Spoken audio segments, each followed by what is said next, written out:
2291. A member seeking to be absent from a sitting of the House shall seek the written permission of the Government Chief Whip or the Speaker in such form as the Speaker may determine, stating the period of absence, the reasons, and other relevant information. 2.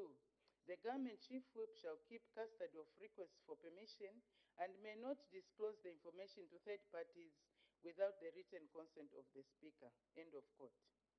Further, Standing Order 210 of the National Assembly of Zambia Standing Orders states as follows, and I quote, 210.1. If during a session a member is absent for consecutive sittings of the Assembly without permission, in writing, from the Government Chief Whip or the Speaker, the Government Chief Whip shall report the matter to the Committee on Privileges and Absences for hearing and determination. 2. If the committee finds that the member has offered a satisfactory explanation for the member's absence from sittings of its assembly, there shall be no further proceedings on the matter. 3. If the committee finds that the member has not offered a satisfactory explanation for the member's absence from the sittings of the Assembly, the committee shall, through the Speaker, report to the House recommending appropriate action to be taken against the member. End of quote. Additionally, eminent authors on parliamentary practice and procedure, M.N. Kao and S.L. Shakda, in their book entitled Practice and Procedure of Parliament, 7th edition, New Delhi, Lok Sabha, 2016, on page 425, have this to say, and I quote, each constituency expects that the member it elects will take his seat in the Lok Sabha and attend the sittings of the House, except when it is necessary for him to remain absent on account of unavoidable reasons. It is the right of the Lok Sabha to receive from him an account as to why he was absent. The duty of members of the House is paramount, and they are expected to remain absent from sittings thereof only when there are compelling reasons for doing so. End of quote. The Eastwell Speaker, Right Honorable Justice Patrick Matibini, as State Counsel, had the occasion to rule on a similar matter in the case of Mr. H. Kalava, former Member of Parliament for Bahati constituency, daily parliamentary debate of 10th July 2018. In that matter, Mr. H. Kalava, MP, was absent from the sittings of the House for 18 sitting days without permission. On 19th March 2018, Honorable S. Chungu, MP, Chief Whip, as he then was, wrote to Mr. H. Kalava, MP, regarding his absence from the House. In response, Mr. H. Kalava, MP, explained that his absence from the House was because he had lost 8 members of his constituency on Lake Bangweru and had spent about 15 days in his constituency mourning with the deceased families. He added that he had notified Mr. J. Chavi, Member of Parliament for Chipiri constituency, of the situation and had requested him to convey the reasons for his absence from the House to the Chief Whip. Regrettably, that information did not reach the Chief Whip. He further stated that his absence from the House was neither deliberate nor intended to undermine the office of the Chief Whip or the decorum and etiquette of the House. The matter was referred to the Committee on Privileges and Absences and Support Services, as it then was, for determination. The committee, upon deliberation of the matter, found that Mr. H. Kalava's conduct of being absent from 18 sittings of the House without prior permission of either the Honorable Mr. Speaker or Chief Whip was a breach of parliamentary privilege. In deciding which punishment to mete out to Mr. H. Kalava, the committee noted that Standing Order 151, 3 at the time only provided 2 options, reprimand, or suspension. The committee also considered the fact that Mr. H. Kalaba MP had readily admitted that he had breached the rules of the House and therefore did not waste his time. Additionally, he had shown remorse for his misconduct. The committee further considered its decision in the Miles Sampa case, whose facts were similar to Mr. H. Kalaba's case. In view of those considerations, the committee exercised lenience and resolved that Mr. H. Kalaba MP be reprimanded. Honorable members, in this matter, the Committee on Privileges and Absences met to consider the matter on Tuesday, 10th October 2023. Both the complainant and the respondent appeared before the committee and stated their side of the story. Honorable S. Molusa MP informed the committee that Mr. N. Chilangwa MP's absence from the sittings of the House without the permission of either the Honorable Madam Speaker or the Government Chief Whip prompted him to report the matter to the committee as required by the Standing Order 2010.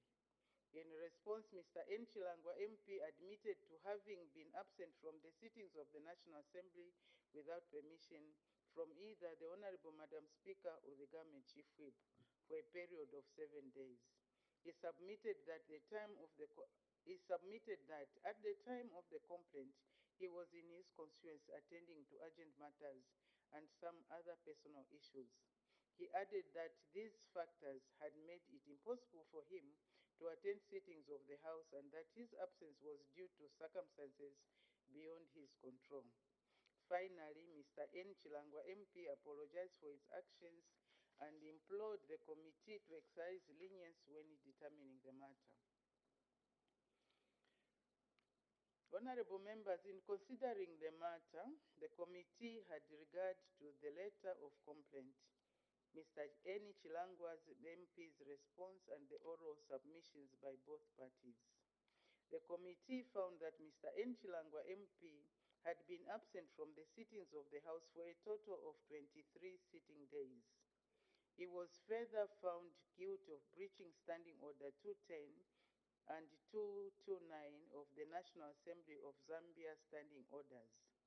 Honorable members, the committee deliberated on the appropriate punishment to mete out to Mr. N. Chilangwa MP.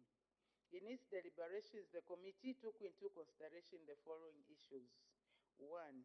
He readily admitted that he had breached the rules of the House and therefore had not wasted the committee's time. 2. He readily apologized for his conduct and was ready to be punished for it. 3. He was remorseful both in his oral and written submissions.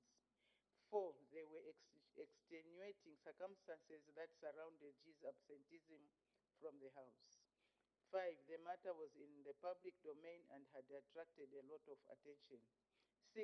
A select committee had been appointed to scrutinize the matter, and therefore it was in the interest of all parties that the matter be settled in a manner that will bring closure.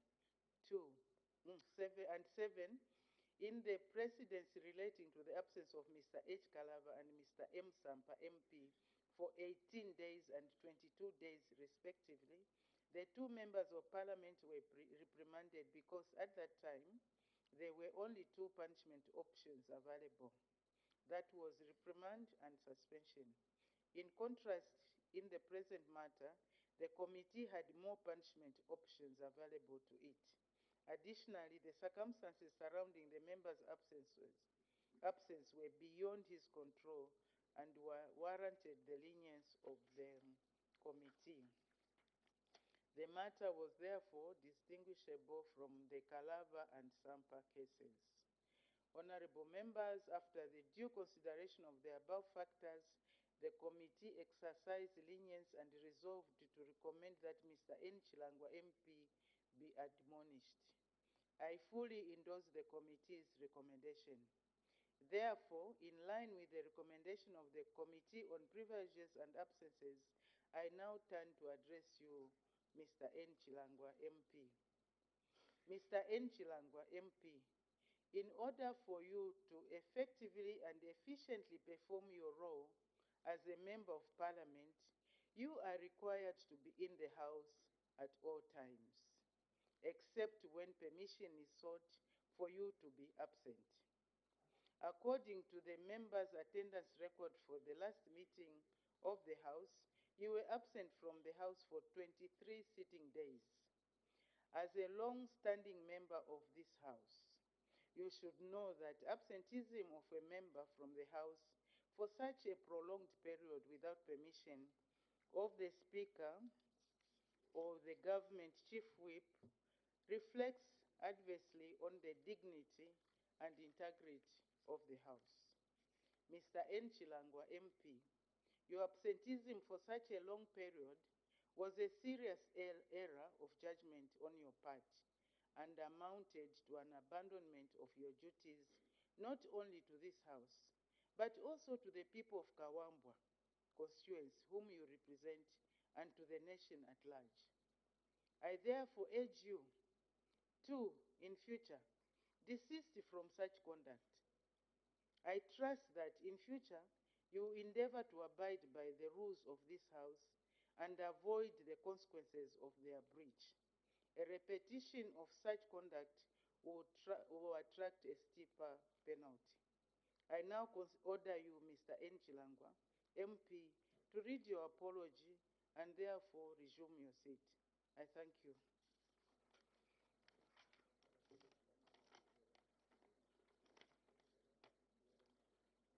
Madam Speaker, I, Nixon Chilangwa, MP, do unreservedly apologize to this August House for being absent from the sittings of the House without permission from either the government chief whip or the Honorable Madam Speaker.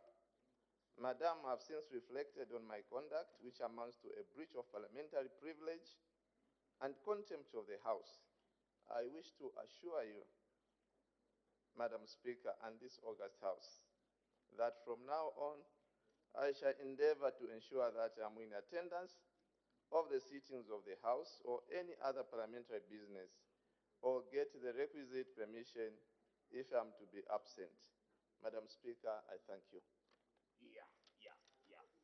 Emma Senior.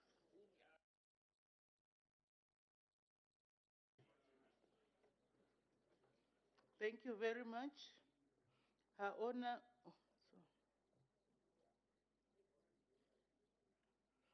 Her Honor, the Vice President's question time.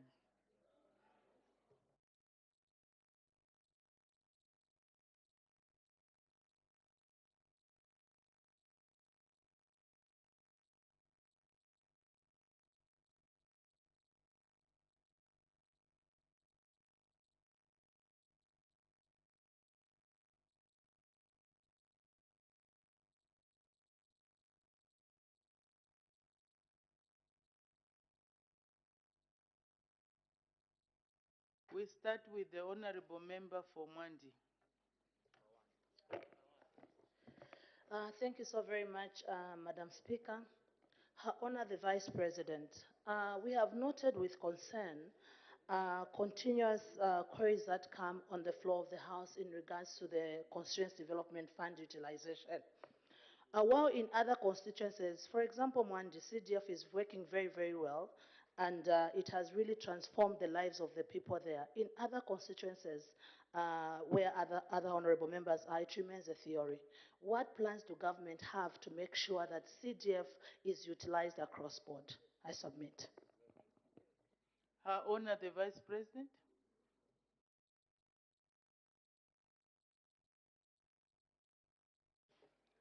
Thank you, Madam Speaker, and I thank the Honorable Member for Mwandi, who talks about the utilization of the CDF, and she actually acknowledges that CDF is working very well in Mwandi, and I think many other constituencies.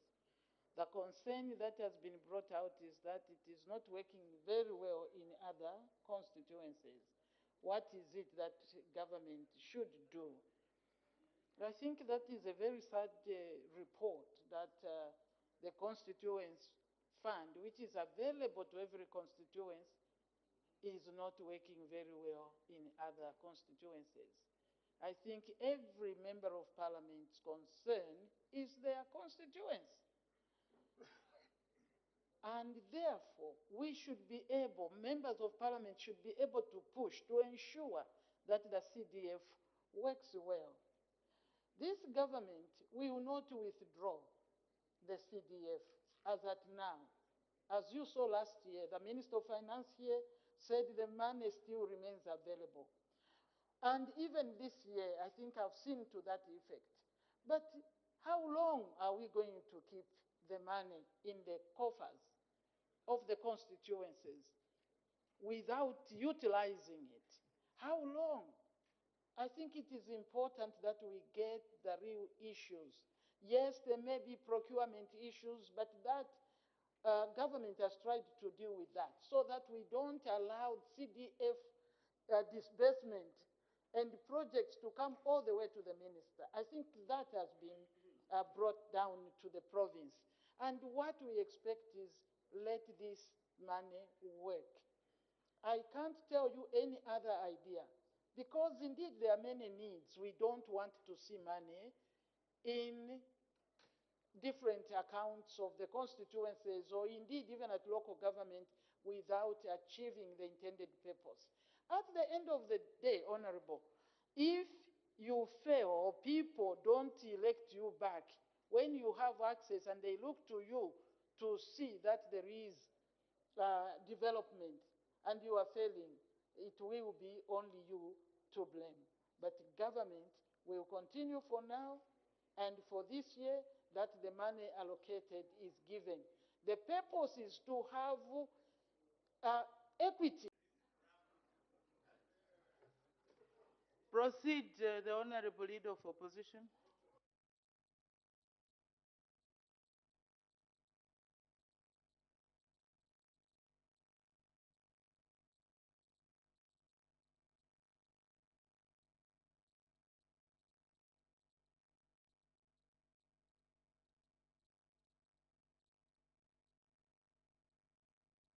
Well, it appears the connectivity.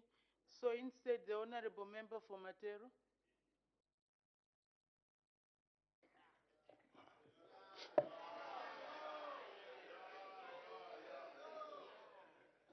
Madam Speaker, I am extremely humbled to be called upon to ask a question this morning, but more so from the front bench, where I used to sit initially, but about 12 months ago, somehow I was shunted upstairs. Today, in God's grace, I've returned to the front bench. As it is said in the streets of Lusaka, Madam Speaker, Lesa Wabonse, God is here for Zambians, not just for one Zambian or one individual. Zambia is for all of us in equal measure. Madam Vice President, good morning, Madam. As if the Russia and Ukraine war was not bad enough for Zambia and for Africa in general, now Israel and Palestine are at full-blown war. They are mercilessly killing each other. The world is yet again divided into two. Some, like the West, openly supporting Israel, and some, like South Africa, supporting Palestine. Your Honor, the Vice President, what is the UPND government stance on the Israel versus Palestine war? Are you pro-Israel or pro-Palestine? And whichever side, why so? I thank you, Madam Speaker. Thank you. Her Honor, the Vice President.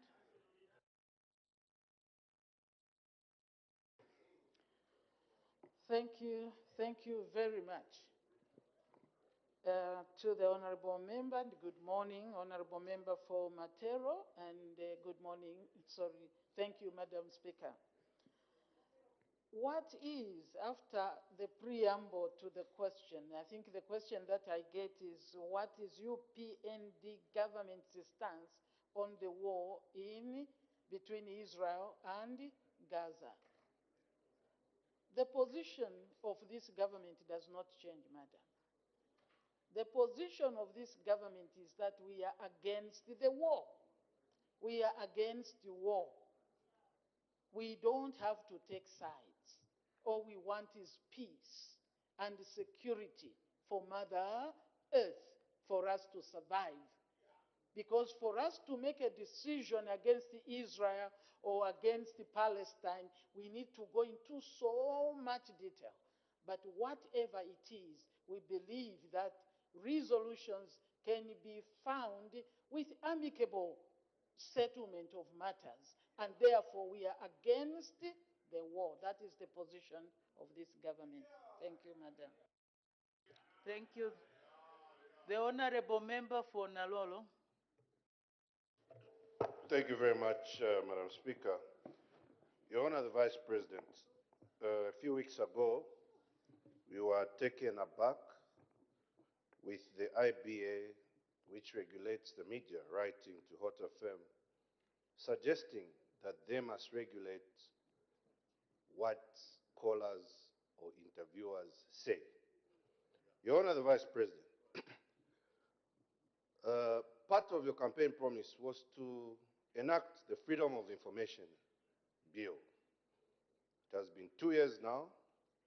The Freedom of Information Bill has not been brought to this House. What challenges are you having as government to enact the Freedom of Information Bill so as to cement the expression of freedom of expression for our citizens in this democratic dispensation? I thank you so very much, Madam Speaker. I honor the Vice President.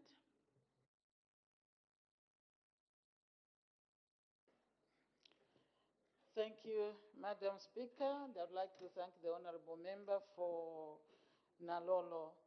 He has again given a preamble on what happened 2 weeks ago on the IBA, that they regulate what callers say.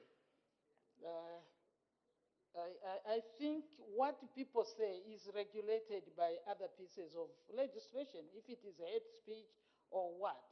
But I don't know whether it becomes the IBA's responsibility. I will not talk about that, because I think that if the speech or the words are not good for the country, there are many pieces of legislation that should be able to help us, that can be invoked by the right institution in our country. The Freedom of Information Bill was indeed our promise, and we are still sticking with that. There are many pieces of legislation, as Honorable can see, that we keep cleaning up to ensure that it comes. Freedom of information, we are aware, is a very good piece of legislation.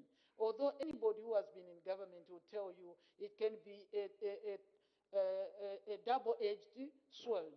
It helps to curb corruption, for example, because people will have access to information. But how far do you go in this information? What information do we have to put in? But we are committed to working on freedom of information. It may have taken a bit of time because of the pressure of work, but we are going to bring the freedom of information. Thank you. Thank you. The Honorable Member for Sikongo. Thank you very much, Madam Speaker, for this opportunity. Your Honor, the Vice President, I represent rural constituents, which is very poor in this country, and so is the case with most of the constituencies that we have in this country. The 2024 budget has spoken to the aspirations of the people of Congo in terms of helping them to uplift their standard of living in agriculture, in education, free education, CDF, social welfare, just to mention but a few. Now, I've heard a lot of insinuations on social media, on radio stations, of people who are saying the 2024 budget is not a pro-poor budget. Now, given the aforementioned, I would like to find out from you, or maybe what message do you have for those people who are trying to mislead the nation in implying that the 2024 budget of the UPND administration is not a pro-poor budget? I thank you. I honor the Vice President. Thank you, Madam Speaker, and thank you, the Honorable Member for Congo, whose question is finally on the budget that people are saying through social media, through other means, that the budget, in fact, the budget presented this year for 2024 is not pro-poor. And he says, what can I say? Indeed, what can I say to the people? I can say this is the most pro-poor budget that I have personally seen. Because Chienge, what more pro-poor do you want if people don't have their education? Free education, which is, look at the amount of money put in there. That is how pro-poor it is, so that even the poorest of the poor in Chienge can go to school. If that is not pro-poor, I don't know. How can you say it's not pro-poor? What is FISIP? Is that pro-rich? What is not pro-poor? That is pro-poor. CDF, I am telling you, is also pro-poor. It is in there. What it did, Honorable Tsanga, social cash transfer is pro-poor. What? Huh? Indeed, credit window facility for the farmers, is that not pro-poor? We can go on, that I can tell you. That is pro-poor. And the real people, I am using the term, people that are able to see cannot fault us on this budget. And I've heard more accolades than the complaints from the Zambian people, Honorable. But there will be somebody who has to find a fault. This budget is pro-poor. Everything we are doing, after all, is for the people. All we pray is everything done by the book. That's why we are saying don't keep CDF without using it. This is a pro-poor budget. I wished I had the entire list. Minister of Finance, your budget is pro-poor.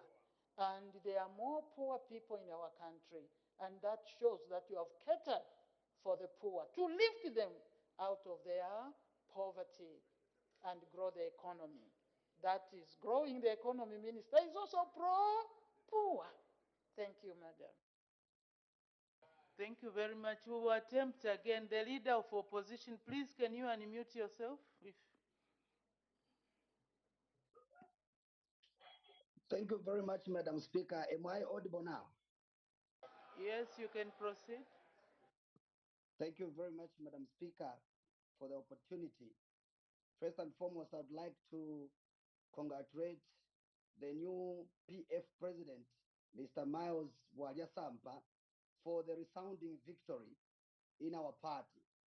Secondly, Madam Speaker, also I would like to thank him and the Secretary General, Mr. Morgan Ngona, for having considered me to lead as leader of the opposition in the National Assembly of the Republic of Zambia. And I want to promise that I shall perform firmly and fairly. Her Honor the Vice President. Good morning, Madam. Her Honor the Vice President, kindly, there are assertions in the country and some section and quarters of civil society that your government and the UPND are fueling or funding the confusion that has erupted in our party, and that some sectors have said that the democracy of this country is shrinking. Madam Vice President, What is your comment about the sessions that are going round? I thank you, Madam Speaker. Her Honor, the Vice President. Thank you, Madam Speaker, and I thank the Honorable for that question, and good morning. Question is that in the country there are allegations, if I can paraphrase from what I heard, that there is a question in the country, and he talks of the civil society and the other groupings that they're accusing government and UPND of fueling the shrinking of democracy and also the confusion that he acknowledges has erupted in his party. I must say that really it is an allegation just as it is. And in his party, which I believe should be PF, this government and the UPND has nothing, as far as I know, is not fueling any confusion.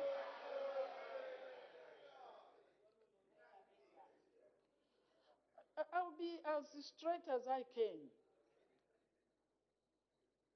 When you have a problem in your home, that is your problem.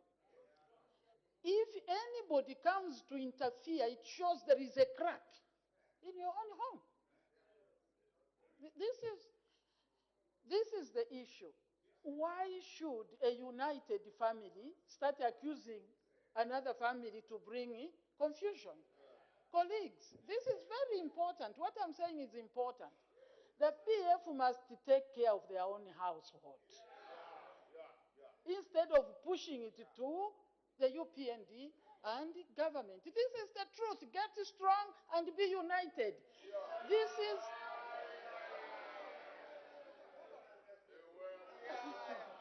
Let me... My son, no. Order.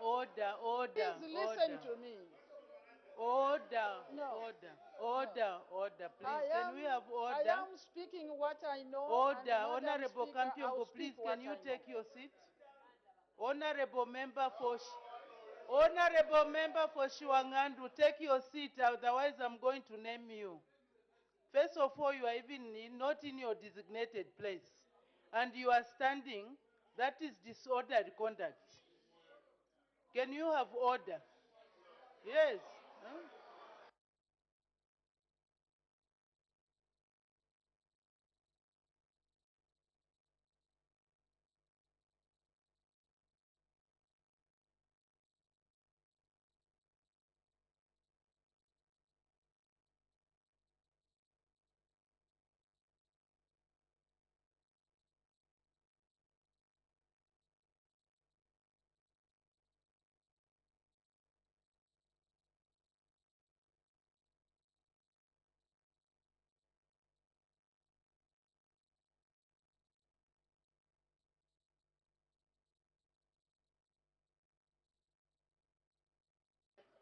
We can, Her Honor, the Vice President may continue.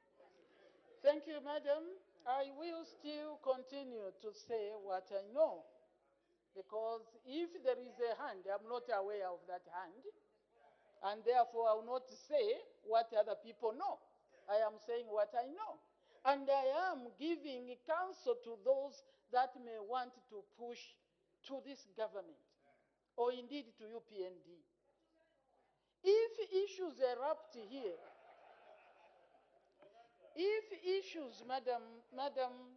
Madam Speaker, erupt in UPND, I will tell UPND that you have a problem. Because if we are tight, knit together, how could any other person bring in issues? The PF, Madam Speaker, have lived like this. We see them fight over elections. We see them fight within the party.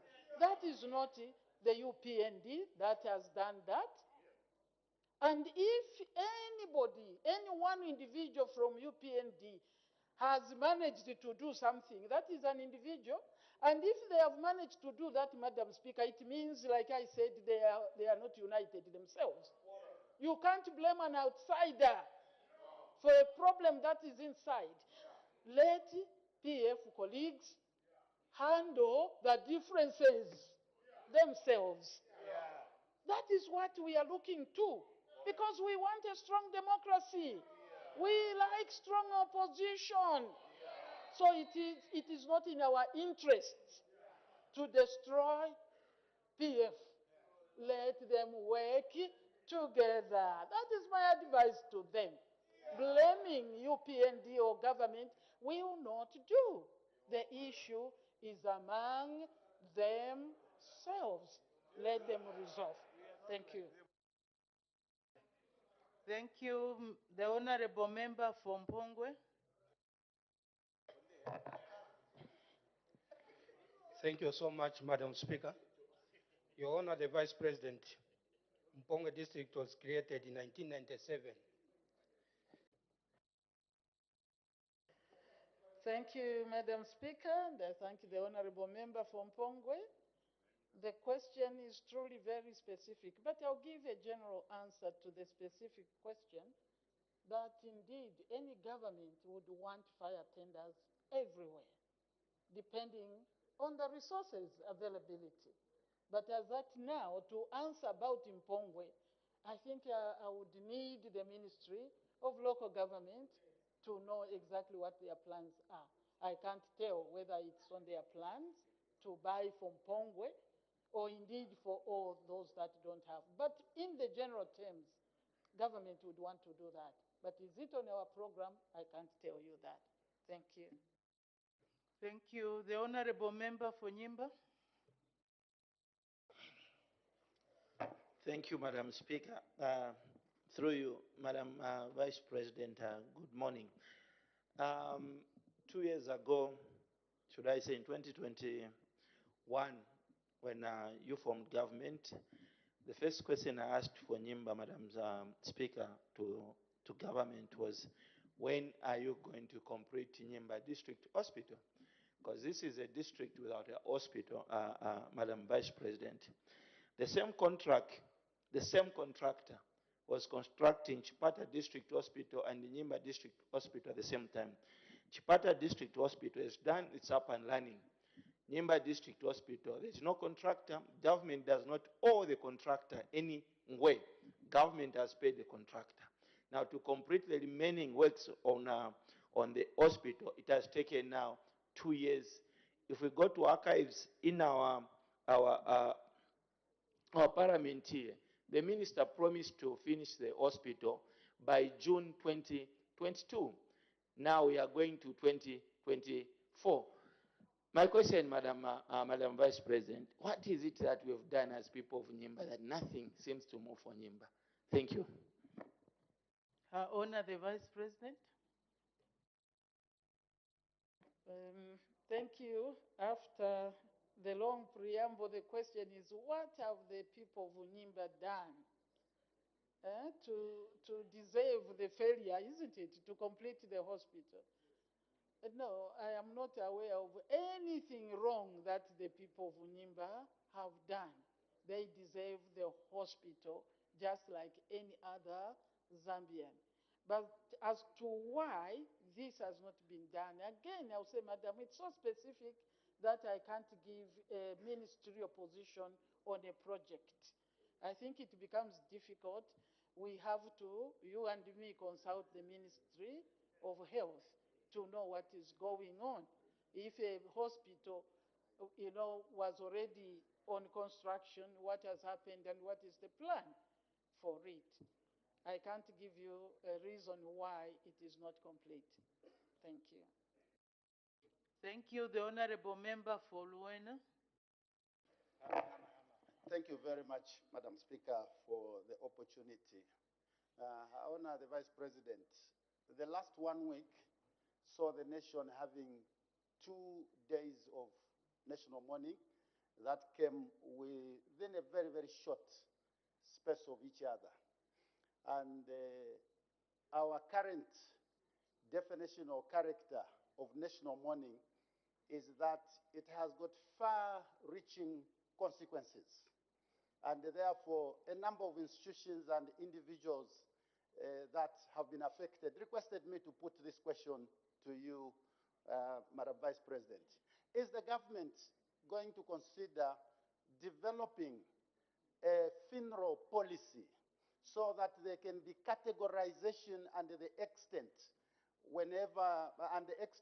of impacts of state funerals, national funerals, and maybe even provincial funerals, different categories, in order to make sure that as the nation is mourning its departed heroes, the impact on private citizens is also minimized during such solemn periods.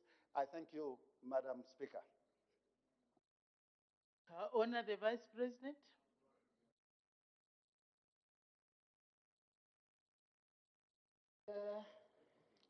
Thank you, Honorable Member for Luena, and thank you, Madam Speaker. I think the question is a little difficult for me because I know that the declarations of funerals as national days of mourning, like he says, state or national funerals are guided by a policy that is there.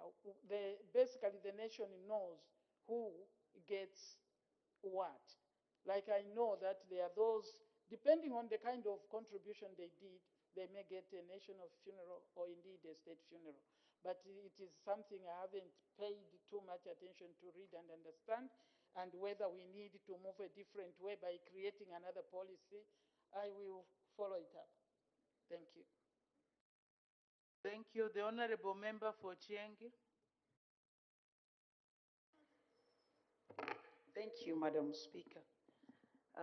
Madam Speaker, thank you for allowing the people of Chiengi to ask this very important question. The whole country, we only have one specialized hospital, heart hospital. And this hospital was constructed some years back and is in operational. But I would like to find out why this government has not commissioned the hospital, handing it over to the public. I thank you, Madam Speaker.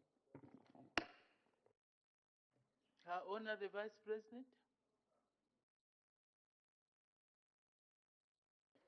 Madam Speaker, I think today people are so specific that how would I know why it hasn't? But that is something that we can follow up and ensure, something that is already functioning. There should be no difficulty in commissioning. I don't know what commissioning then means because I thought that is a way of saying it is now functional. But we will follow up with the Ministry of Health if it has not been. But I'm happy to learn from you. From the Honorable Member, Madam, that the hospital is functioning. That is what is the most important. Those things that are procedural for no real effect may not matter so much, but we'll find out and find out when it will be commissioned. Thank you, Madam. Thank you. The Honorable Member for Kalabo Central. Thank you, Madam Speaker. Madam Speaker, I would like to be awakened by Her Honor the Vice President because I'm sleeping peacefully in Karabo. We are enjoying peace in Karabo. There are sessions on social media that there's abuse of human rights in the UPND government. So I would like Her Honor the Vice President to educate me and the people of Karao. What are those major abuses which have occurred, which we have not noticed in Karao? Thank you, Madam Speaker. Her Honor the Vice President. Thank you, Madam Speaker, and I thank the Honorable Member for Kalavo. That there is abuse of human rights in the country.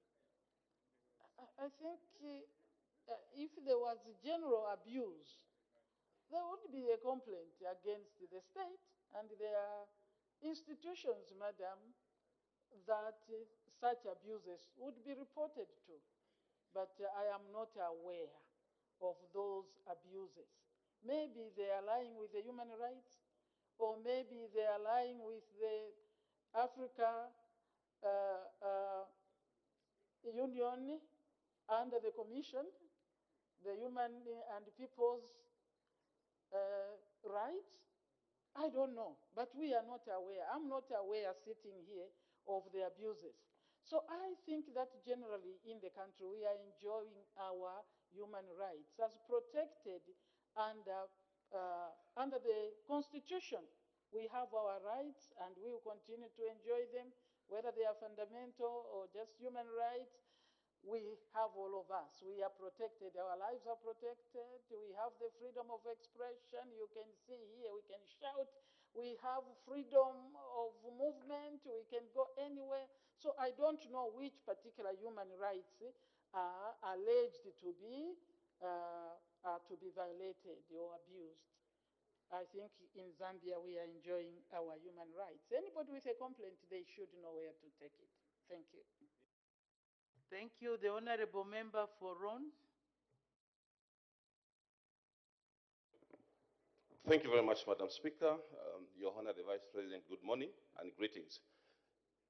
Your Honor, the Vice President, in the 1970s, a masterpiece of an infrastructure was constructed by a company called ZECO, which company also constructed the Taj Pomoz Hotel and UTH. This infrastructure was constructed at a place called Shambalekale Farm, and it was intended to be a retirement dwelling for our first Republican president. May he so rest in peace, His Excellency Dr. Kenneth David Kaunda. Your Honor, the Vice President, the infrastructure is reported to be falling apart. Could you be in a position, Your Honor, the Vice President, to state as to whether government has got anything to do with this infrastructure before it goes down? I thank you, Madam Speaker. Her Honor, the Vice President.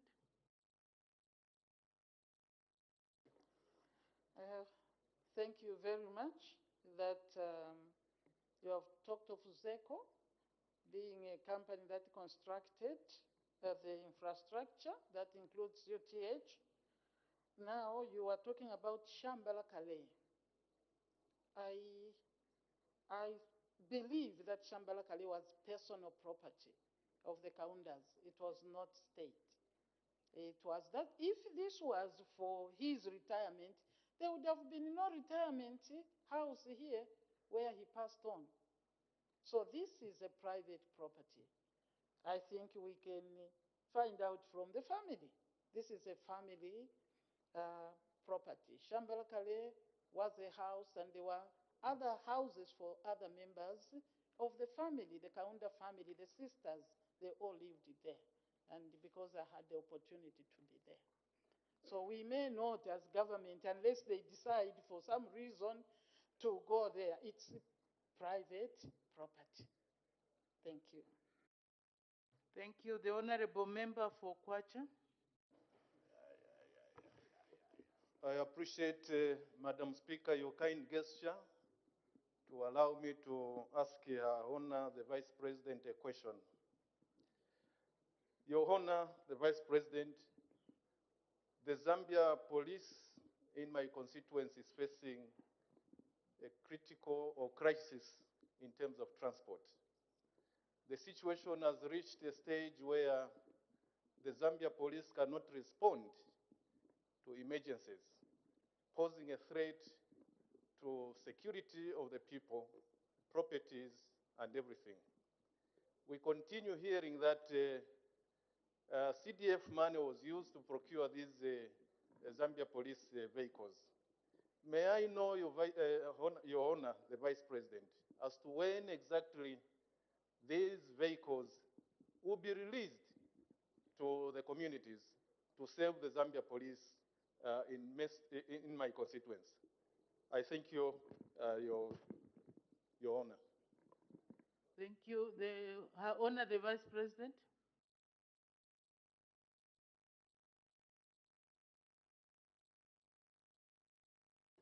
Thank you very much, Madam Speaker, and I would like to thank the honorable member that is concerned about police transport, that there is a crisis. I think many other constituencies would probably take note. But the comfort is that these vehicles are in the country, and the Lusaka constituencies have already received. That means next it will be you. They're just waiting for commissioning of, all these procedures so that the vehicles are given. Otherwise, the vehicles are in the country for all the constituencies. We pray that it can quickly be done so that the work can go on for the police to do their police work. Thank you. Thank you. The Honorable Member for Chasefu. Thank you very much, Madam Speaker. Your Honor, the Vice President, good morning. The Food Security Park under the Ministry of Community Development is one of the avenues to help to mitigate the gap that is there under FISIP.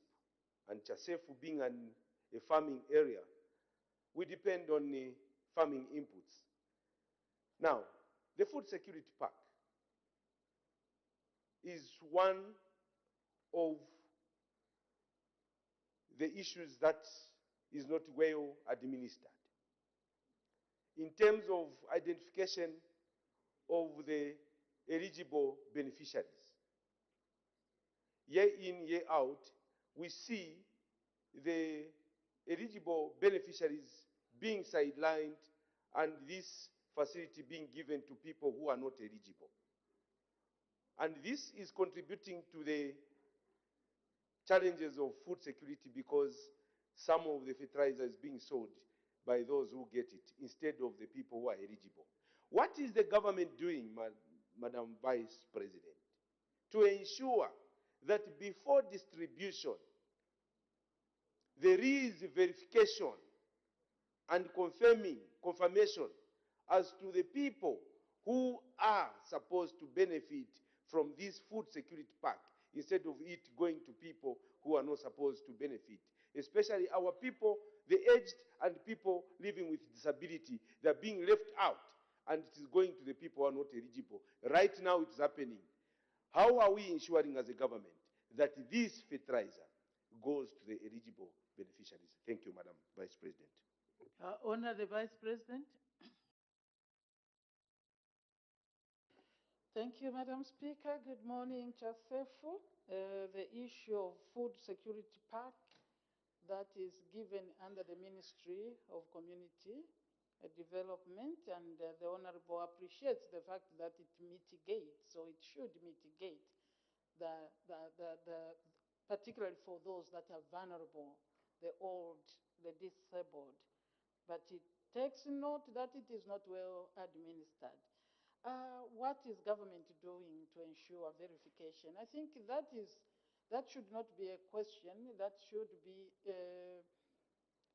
a kind of guidance to the government that there is a need to do verification. Because as far as government is concerned, we think that it is working well. Because this goes also hand in hand with the social cash transfer and issues of that nature. So if there is any problem, I think we can start with Chasefu to see where is the challenge, because government believes that this is being administered properly. But we will look at that as a complaint that you have brought in the House. I can't give you the answer because I am not aware of the difficulties that you have brought. Thank you. Thank you. The Honorable Member for Bwengwa. Madam Speaker, thank you very much for giving me this opportunity to ask a question to our Honor the Vice President. Our Honor the Vice President, being a well-seasoned politician and a former presiding officer at one point,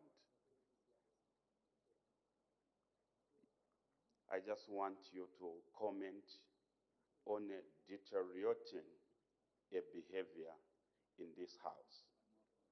I think in the last parliament, I'm one of those members who most of the time was given marching orders, and I never engaged the presiding officer. I used to move out this house peacefully. Now, when you look at the behavior of some of these members of parliament, what is your comment? And imagine today some of them defied to sit on their seats. And the presiding officer yesterday directed that you must all sit, okay, in your seats. But we are wondering, as Zambians, these uneducatable, some of these members of parliament who are defying, okay, the orders from the presiding officers, who have brought cadalism in the house of honorable members, and they are trying now to portray their real behavior of cadalism. What is your comment, madam, so that even people out there who are trying to follow these people who are misbehaving, so that they can immediately do away with such people who have no manners? Thank you so much, Madam Speaker. Her Honor, the Vice President. Thank you, Madam Speaker, and I would like to thank the Honorable Member for that elaborate explanation. And I appreciate that he thinks I have some idea of presiding. And that idea is the one which gives me the answer that we are not allowed to debate ourselves. So I will not comment. Thank you.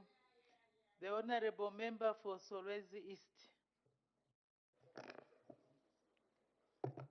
Thank you very much, Madam Speaker.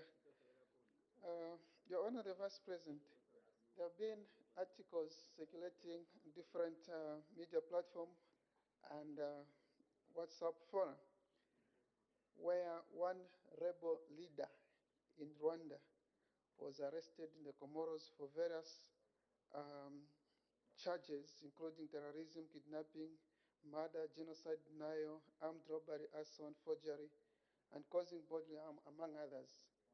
And this rebel leader has cited that the former president of Zambia, Mr. Edgar Chagwa, was funding the rebel group in order for them to topple the government of that country. And this is going round. I want to find out what our government's stand is regarding these allegations, so that we are cleared from the international platform regarding the former president's intention, if true. Thank you. Her Honor, the Vice President.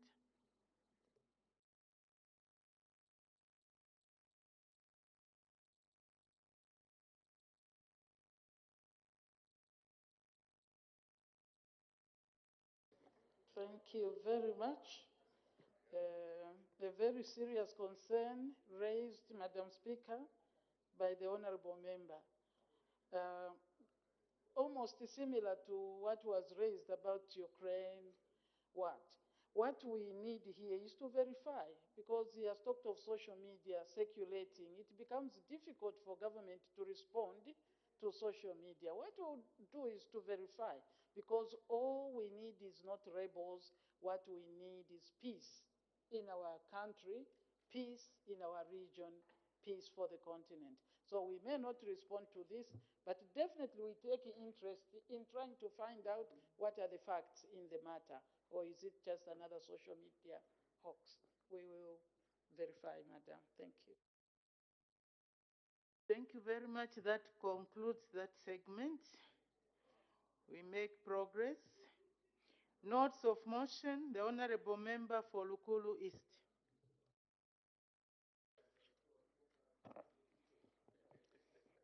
Thank you very much, Madam Speaker.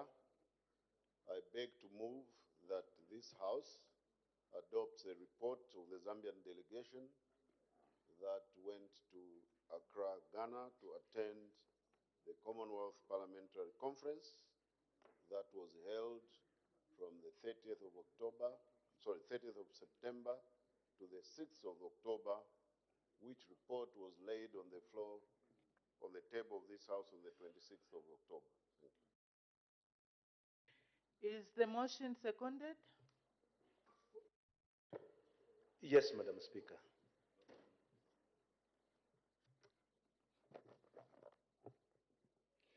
Seconded by the Honorable Member for Chasefu. The question is that this House do adopt the report of the Zambian delegation to the 66th Commonwealth Parliamentary Conference. All the Honorable Members. The question is that this House do adopt the report of the Zambian delegation to the 66th Commonwealth Parliamentary Conference hosted by the Parliament of Ghana in Accra from 30th September to 6th October 2023 for the third session of the 13th National Assembly laid on the table of the House on Thursday, 26th October 2023. The Honorable Member for Lukulu East. Madam Speaker, this report is being presented to the House in line with our standing orders number 146 of the National Assembly 2021. So allow me, Madam, to begin by acquainting the House that the Right Honorable Madam Speaker led a delegation to the 66th Commonwealth Parliamentary Conference that was held in Accra, Ghana from 30th of September to 6th of October 2023. The report on the conference was tabled on the 26th of October. Honorable members, I am therefore confident that you have had an opportunity to peruse through this report and will only give some highlights, especially of some of the salient features contained in this report. Madam Speaker, the 66th Commonwealth Parliamentary Conference was held under the theme Commonwealth Charter 10 Years On, Values and Principles for Parliament to Uphold. The conference comprised the General Assembly. Other than that, there were workshops on various topical issues and the Commonwealth Parliamentary Awards, among many other segments. Madam Speaker, with regards to the Commonwealth Parliamentary Awards, I wish, on behalf of the delegation to the 6th Commonwealth Parliamentary Conference, and indeed on my own behalf, to convey my hearty congratulations to you and on your winning of the Commonwealth Parliamentarian of the Year Award 2023. This is a prestigious award, honorable members, which was contested for by more than 180 legislatures in the 9 regions of the Commonwealth. And each and every one of these parliaments had an equal and fair chance to compete. This award has indeed left Zambia's footprint on the CPA map. Madam Speaker, another highlight of the 66th Commonwealth Parliamentary Conference was the matter regarding the change of the legal status of the CPA from a charitable organization in the United Kingdom Parliament to an international interparliamentary organization. The General Assembly noted that the issue of the change of the status of the CPA had been outstanding for more than 30 years without much progress. The Assembly further noted that the UK Parliament had been reluctant to pass the necessary legislation to change the legal status of the CPA. The CPA Secretariat, however, assured the General Conference that there was an active private members' bill in the House of Commons to change the CPA status, and that this bill would subsequently be converted into a government bill, and that the conversion of this bill into a government bill will be announced by the King's speech in this November, when King Charles appears before the House of Commons and that to be contained in his speech.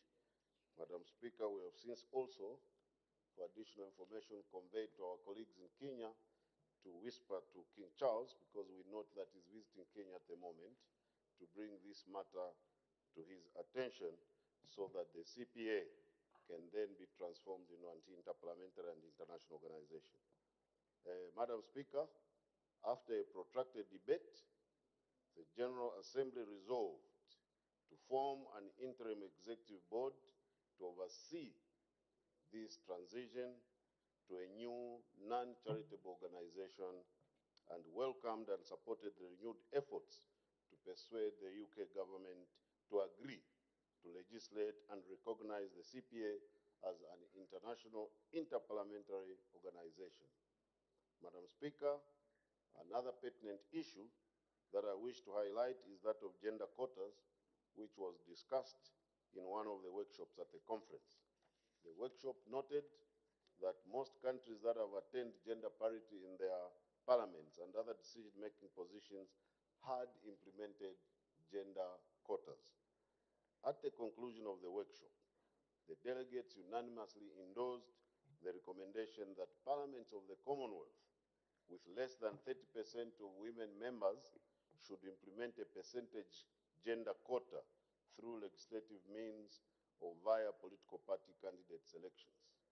Madam Speaker, this august House has never in its history come close to achieving 30% women representation. It is for this reason that I wish to make a clarion call to this august House to support the bill, private or government, which will be presented to this House with the aim of providing gender quotas meant to achieve a minimum of 30% women representation in the National Assembly. Madam Speaker, in conclusion, allow me to thank all the members of staff and also the members who constituted your delegation to the 66th Commonwealth Parliamentary Conference for their commitment and diligence in the execution of their duties throughout the conference, which culminated actually in your winning the award based on your work and merit. May I also, on behalf of the delegation, place on record our gratitude to the Office of the Honorable Madam Speaker and the Clerk of the National Assembly for facilitating our participation in that very important conference. Madam Speaker, I beg to move. Thank you. Thank you very much. Does the seconder wish to speak now or later? Now, Madam Speaker. The Honorable Member for Chasefo. Madam Speaker, I rise to second the motion to adopt the report of the Zambian delegation to the 66th Commonwealth Parliamentary Conference. First, Madam Speaker, allow me to begin by commending the mover for the eloquent manner in which he has moved the motion. I wish to also extend my congratulations to you, Madam Speaker, for your well-deserved Commonwealth Parliamentarian of the Year 2023 award.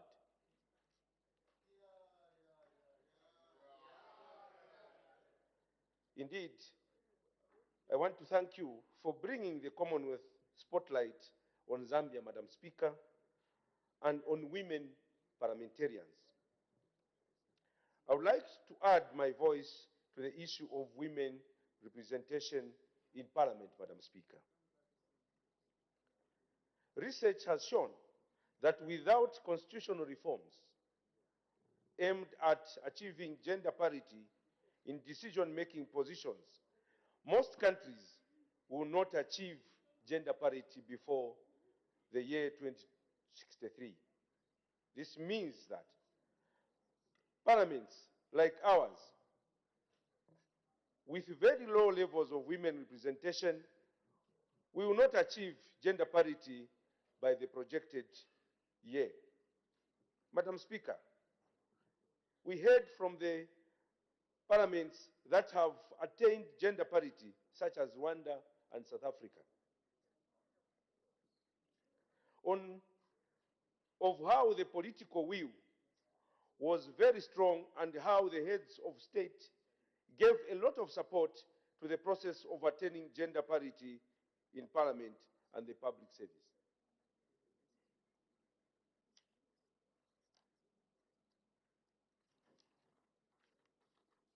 Madam Speaker, in order for our 15.6% women representation to increase to 30% or more, we need a clear demonstration of political will from the New Dawn administration, this August House, and our political parties. Madam Speaker, one of the workshops at the 66th Commonwealth Parliamentary Conference was on the Youth Roundtable on the role of the Commonwealth in international security and peace building. The cry of the youth across the Commonwealth is the same, and that is the youths want to be included in the governance system. Madam Speaker, just to emphasize the point, that the workshop that we attended on this particular matter of the youths, the voice was very strong that your youths now, they want to occupy the space in leadership. Hence, there is need for us as a country, Zambia, also to take interest in that, especially from political parties and the government itself. More than 60% of the Commonwealth population is under the age of 30, and so the youth are saying that they need to be part of the decision-making process. Nothing for them without them. Madam Speaker, 65% of Zambia's population is youth under the age of 25. This is the majority of our population, and therefore it cannot be overemphasized that young people should be included in Zambia's decision-making process, as I've already alluded to that fact. Ultimately, Madam Speaker, what we need is a representative parliament and governance system. In conclusion, Madam Speaker, I wish to call upon all of us as parliamentarians. Let us ensure that gender quotas and proportional representation in this House becomes a reality. Madam Speaker, I beg to second. Thank you very much. Honorable members, I wish to inform the House that the Honorable Member for Mwembeji, Mr. Machila Jamba, Member of Parliament for Mwembeji, is acting as whip of the UPND for administrative purposes.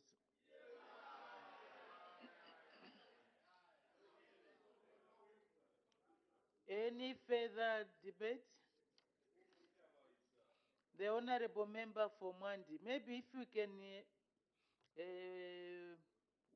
we don't have to exhaust the 8 minutes because we are running behind time. We have a lot of work on the order paper. So I would appeal to the members not to exhaust. If 4 minutes is sufficient, we can debate within that time. The Honorable Member for Mwandi. Thank you so very much, Madam Speaker, for allowing the people of Mwandi through me to just pass a quick comment on this report. Madam Speaker, let me make mention that we are in full support of this report, and I wanted to go specifically to gender, female representation in Parliament and also youth. Madam Speaker, Zambia sits at 15.6% at parliamentary level. But when we go down to actual local governments and in regards to female representation, Zambia only sits at 7.6%.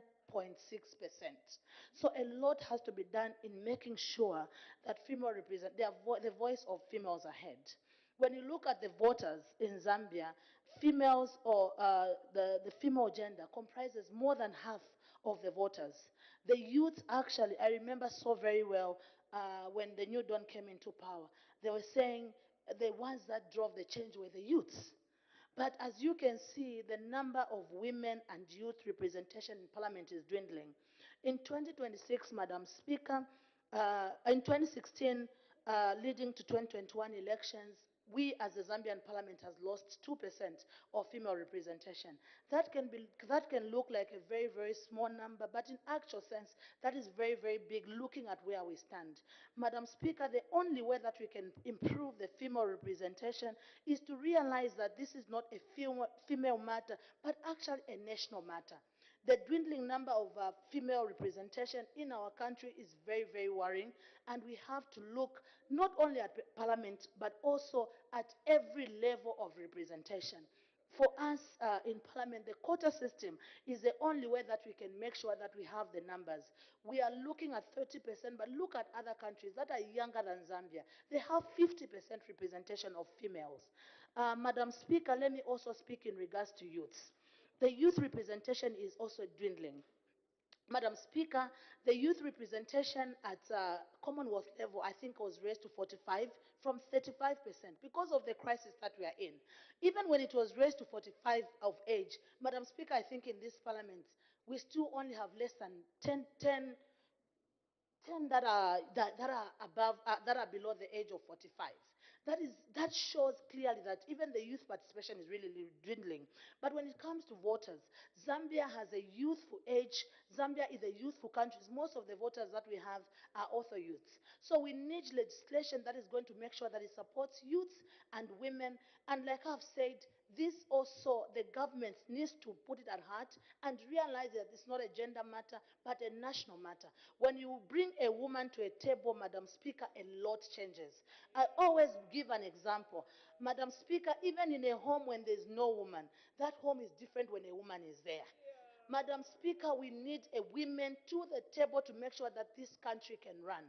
If we run this country without this dwindling female representation, I mean, we run at a loss. When a woman is involved, they bring a lot to the table. With that being said, Madam Speaker, I submit. Thank you very much. We need the male champions. Honorable Member for Chama South. Thank you, Madam Speaker.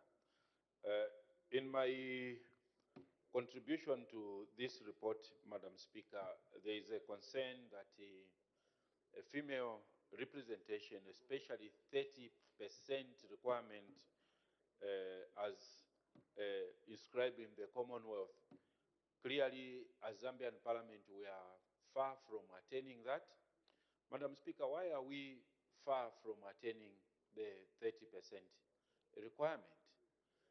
The reason is very simple, Madam Speaker.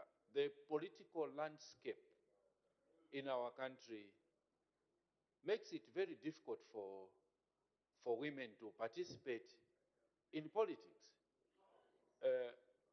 If you, Madam Speaker, can be attacked while seated on that chair as a woman, you can imagine what would happen to a woman who is competing out there.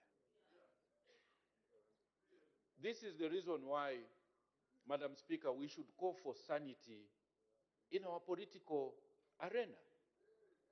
That is the only way, Madam Speaker, we will encourage women to participate. This country, Madam Speaker, will only move forward in terms of gender representation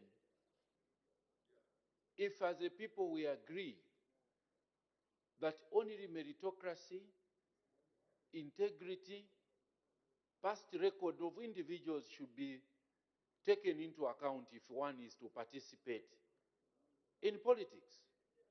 Because politics is not only a game of contestation the way we contest when we are trying to be elected as leaders, but it is also the ends of the development process.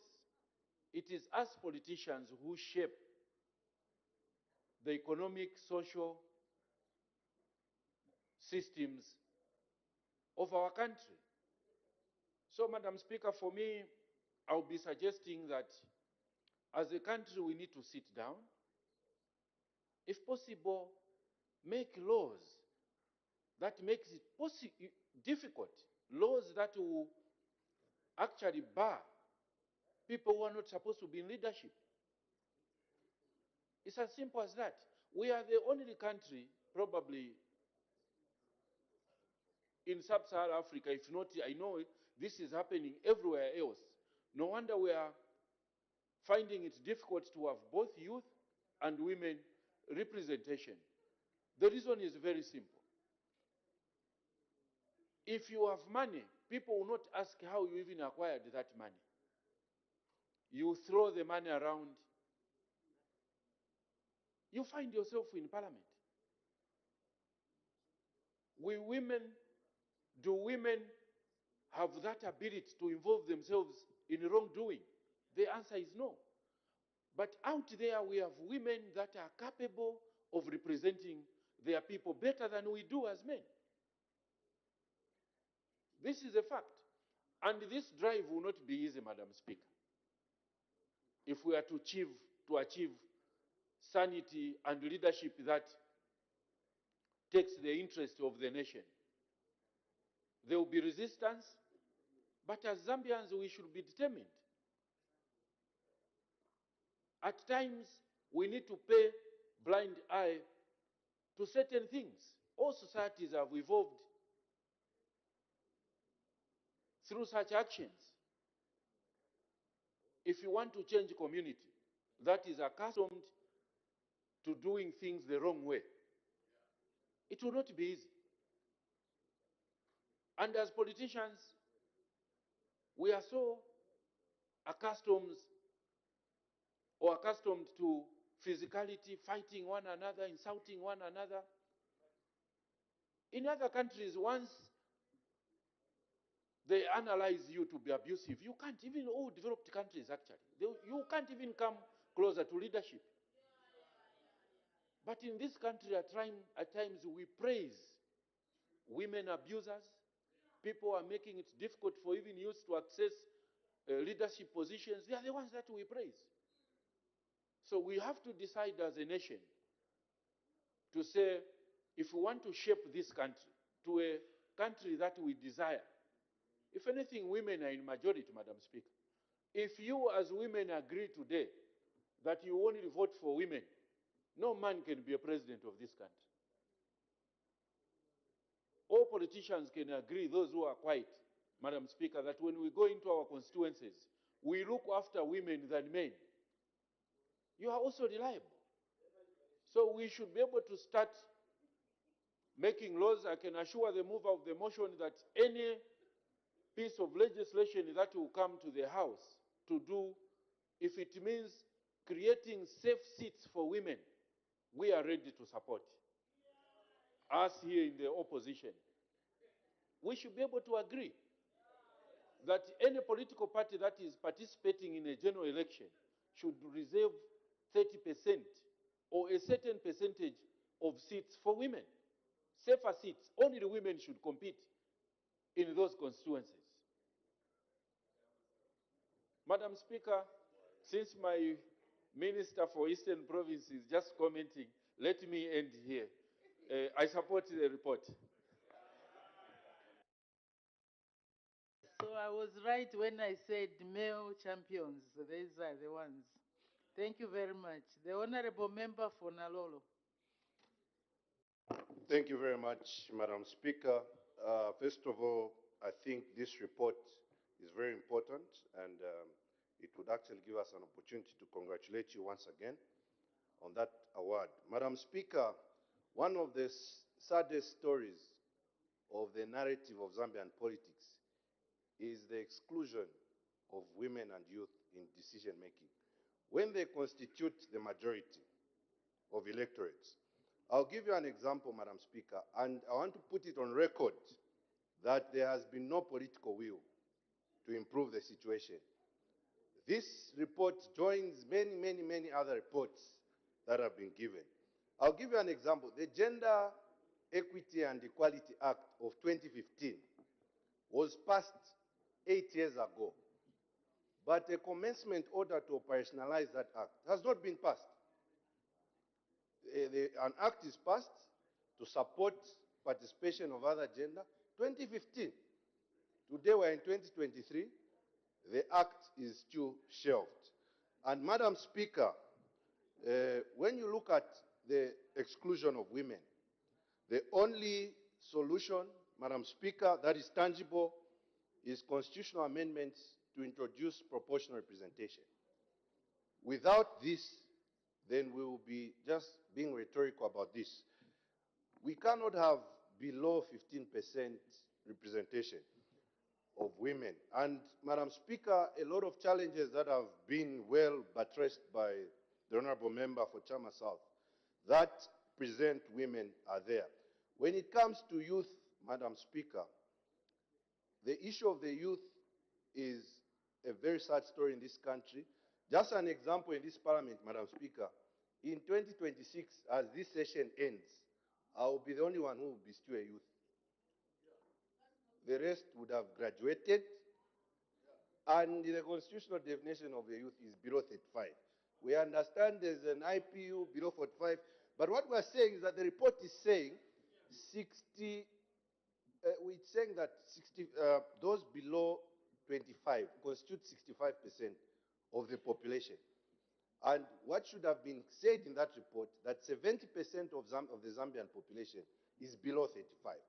So why is it that the youth still remain to be excluded to the table of decision making? Madam Speaker, if this is not addressed, we will reach a situation in this country that youths will be changing governments every 5 years until they are ahead. Madam Speaker, I would like to implore the Minister of Youth here that the National Youth Development Council bill needs to come to this House. You have consulted, Honorable Minister. Speaking of the youth and a member of the Youth Parliamentary Caucus, we want to be included on the table of decision making. Not every youth should be a parliamentarian. Not every woman should be a parliamentarian. But there must be an equal playing field. Madam Speaker, I was sad when seeing the reports of the Public Accounts Committee in the previous year, where youth programs in this ministry in the past, people born in 1964, accessing youth programs. And this was happening in the past. And this is partly why the previous government was voted out. Because money being allocated to the youth for youth programs were being accessed by people above 55 years old. And Madam Speaker, it is very important that the recommendations of these reports, especially when it comes to women, are made practical. Just for women representation, Madam Speaker, the demographic in my own constituency, in terms of voters, over 60% of registered electorates in Nalolo constituency are women. So it shows that the people who wake up early to elect governments, the majority are women and youth. So I think there is need for a constitutional amendment which is non-controversial, non-political, to allow proportional representation, or quotas as they may be called, for our women and youth to be part of decision making. If this is not addressed, agitation will continue to brew, and people will always be shocked when elections come. Because there is no doubt about it, Madam Speaker, the youth are the majority. So what are they benefiting from the national cake? It is not enough, Madam Speaker, for skills, to say we are training them for skills. Madam Speaker, even in this budget, I debated here that in the Ministry of Youth, in 2024, there is no allocation for interns at the Ministry of Youth. Yet, the ministry received over 30,000 applications last year. So, Madam Speaker, I think we need to be practical in adopting this report, and that we are willing, as the second largest opposition party, we are willing to support a constitutional amendment bill. A constitutional amendment bill that will support women and youth. I submit, Madam Speaker. Order. Thank you very much. The Honorable Member for Kabwe Central. Committee of One. Thank you, Madam Speaker, for giving me this opportunity to add a voice on the committee's report before this House. First of all, allow me to congratulate you on the award. At the onset, I just want to say thank you and Indeed, all the submissions that my fellow members of parliament have submitted so varied, and we really appreciate the support from the main folk. Madam Speaker, any society that respects or values men and women to be equal, it is safer and healthier. I want to zero into a level at household level. If a couple is doing a business and where a man and a woman, they are sharing equal opportunities to access the prosperity, you'll find that in a case where one is no more, the other one, the surviving spouse, will continue even to take care of the home. This is what we are looking for. We want to make sure that there's gender equality at household level, and for it to attain this, there should be a strong gender machinery from the national level on the way to the sub-regional level. And if we have this strong gender machinery... Order. As the time is 10:40 hours, I suspend business for 20 minutes for a health break. Good morning. Thank you for staying with us here on our Parliament television. Kabwe Central lawmaker Mr. Chrysosta Halwindi debating a motion that has been moved by Dr. Christopher Kalila and seconded by Chosefu MP Mr. Mishek Nyambose that the House to adopt the report of the Zambian delegation to the 66th Commonwealth Parliamentary Conference hosted by the Parliament of Ghana in Accra from 30th September to 6th October 2023 for the third session of the 13th National Assembly, laid on the table of the House on Thursday, 26th October 2023. And of course, also when the House resumed the sitting this morning, Madam Speaker did make an announcement in which she did inform the House that the Patriotic Front has appointed Mr. Anton Mumba, Member of Parliament for Kantashi, as a part whip, replacing Mr. Stephen Kampiongo, Member of Parliament for Shiwangandu.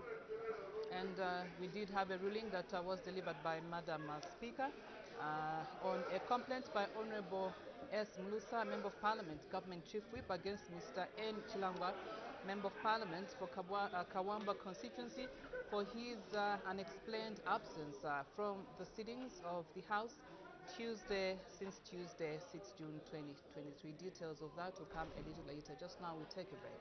Stay tuned.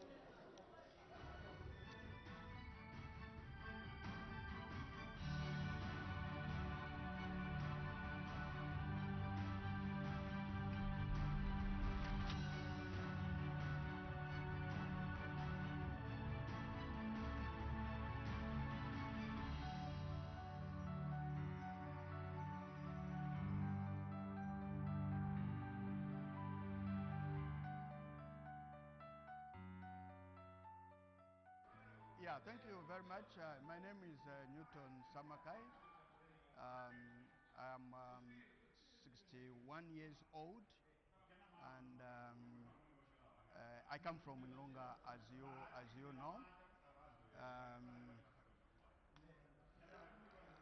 I've got 5 children, 3 boys and 2 girls. And of course, in my family, we were 10.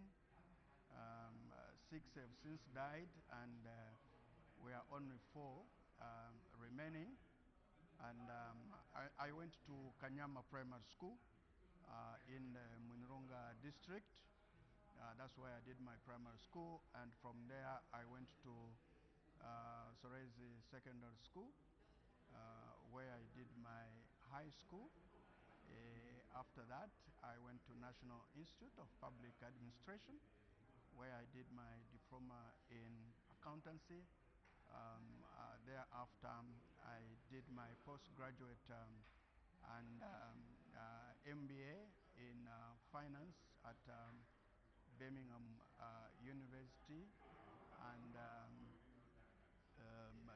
after that, I came back, and possibly I've been working for the council. I first worked for NAMBOD, and then thereafter I went to cooperatives for about 2 years, and then I went to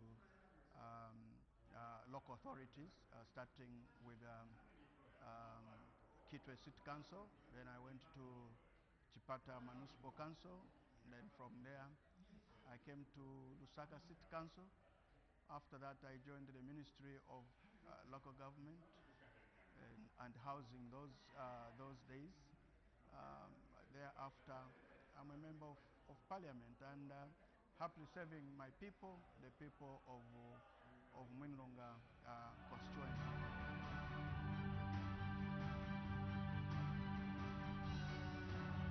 Constituency in size is one of the biggest constituencies in the country, perhaps second largest in the country after Kasempa in terms of size, but population we are bigger than Kasempa and many other.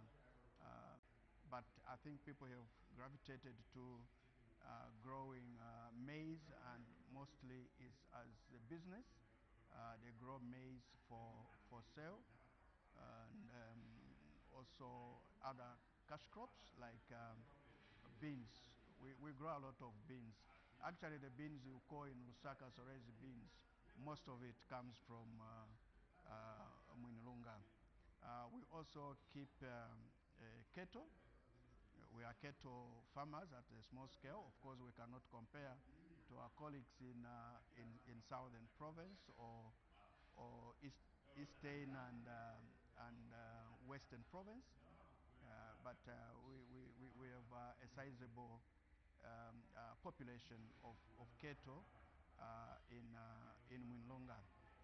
And of course, Mwinlunga is endowed with a lot of streams and rivers, so we are sitting on a very big water body, and perhaps only second to Rapula province. I attempted to count the rivers and streams in my district. I only ended up at 47 and they were still going, so I stopped. So I realized that I think there's no district in this country that beats Mwinlunga in terms of rivers and streams. We are also endowed with the minerals. We have cobalt, we have copper, we have gold. Gold is plenty, stretching from Senior Chief Sairunga. It goes all the way to Chief Chibwika and Chief Intambo. There's a lot of gold in these areas: copper, cobalt, zinc, and ore. We also have timber in the area. I think we are graciously endowed by God in terms of natural resources. But the only challenges that we have is that we lack capacity to exploit the natural resources that we have in order to uplift our living standards using those natural resources that we have. So that's one of the challenges. And some of the challenges that we have are roads. The roads are extremely bad. And if you don't have roads, then your challenges becomes insurmountable. Your challenges become insurmountable because you really need transport to facilitate whatever business that you want to do, whether it is farming. It also helps our workers in the rural areas, teachers, health workers, agricultural workers, because they have to move to areas where there are social amenities, to get their groceries, to go to the banks and stuff like that. So they have challenges, especially in the rainy season. It becomes a big problem for our workers, the farmers, and the general populace in the rural areas to travel. So we really have to, as a New Dawn government, with the resources that we are being given through Constituency Development Fund, I think we have been empowered, and we really need to look at this issue of our rural roads. I don't think that we can continue crying to government because the government has given us the resources. All we need to do, I think, organize ourselves properly, be able to buy equipment to work on these roads on our own.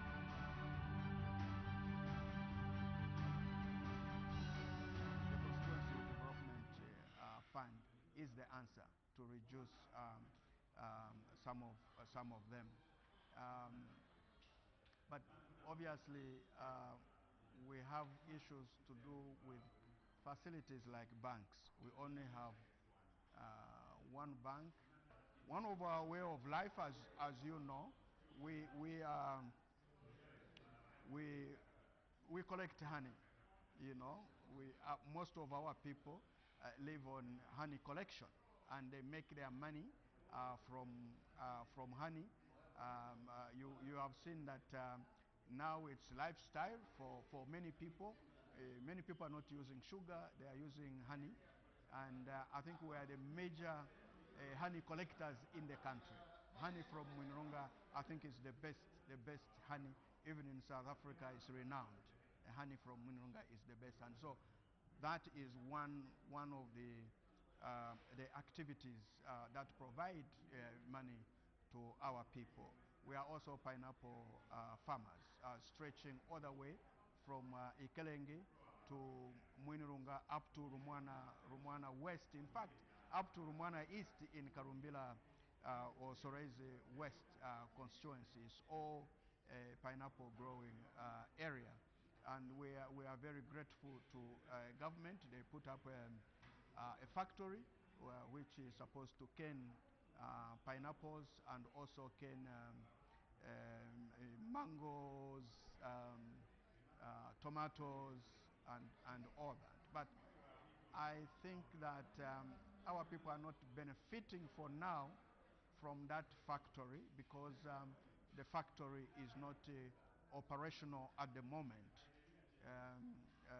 I think that outfit hasn't been given resources to be able to buy pineapples from the pineapple farmers and those who are growing tomatoes, so that they could be encouraged to grow more pineapples, grow more tomatoes to bring onto the market, because that would be adding value to these products that are being produced by the people in Mwinilunga, and provide these products onto the market. And then, you know, that's what economic development is all about. We are actually improving on growing maize. And I think from April to now, the government has been collecting maize, and Mwinilunga was mentioned to be one of the districts where maize is going to be gotten and transported to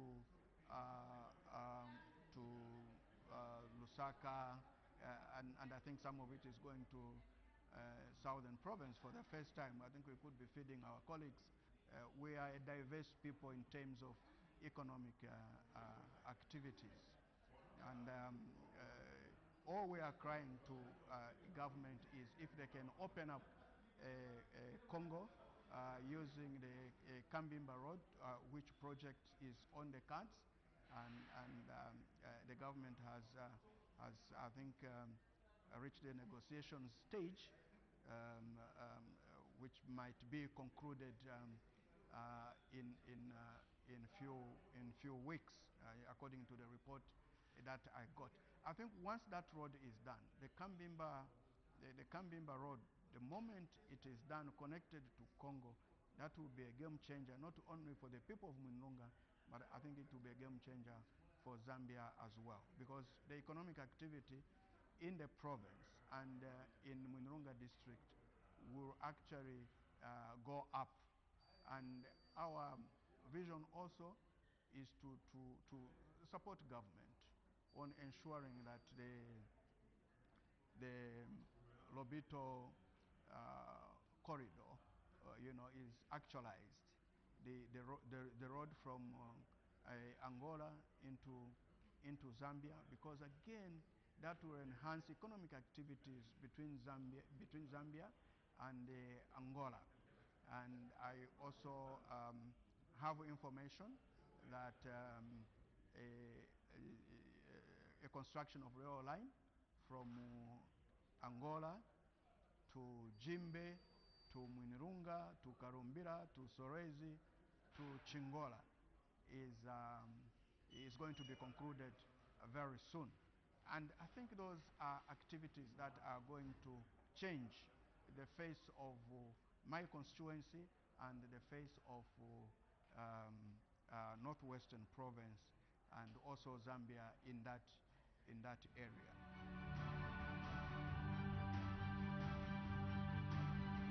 My plea to the people of Mwinilunga is that let us be patient with this government.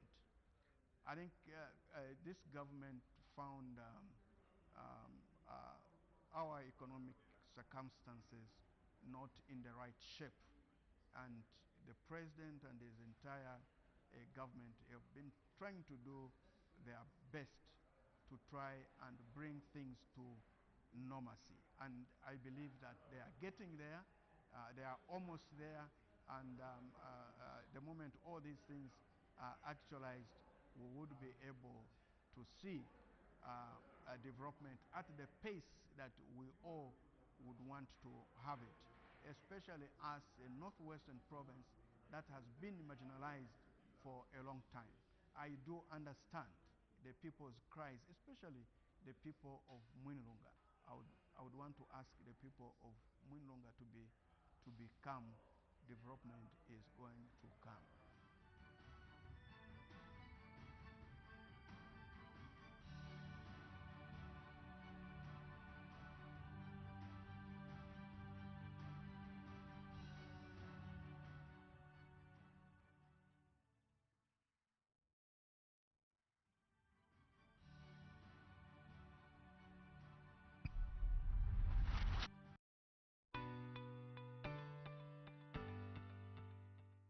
You can now advertise on Parliament Television and Parliament Radio.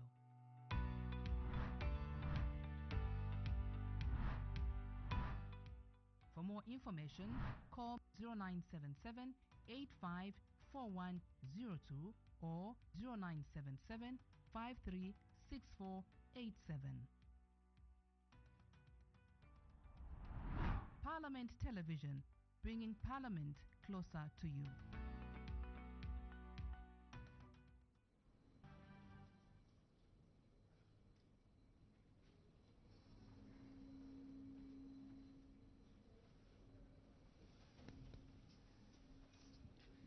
Thank you so much. Are you still watching Parliament TV, the only station that brings Parliament closer to you? Remember, business resumes at 11 hours.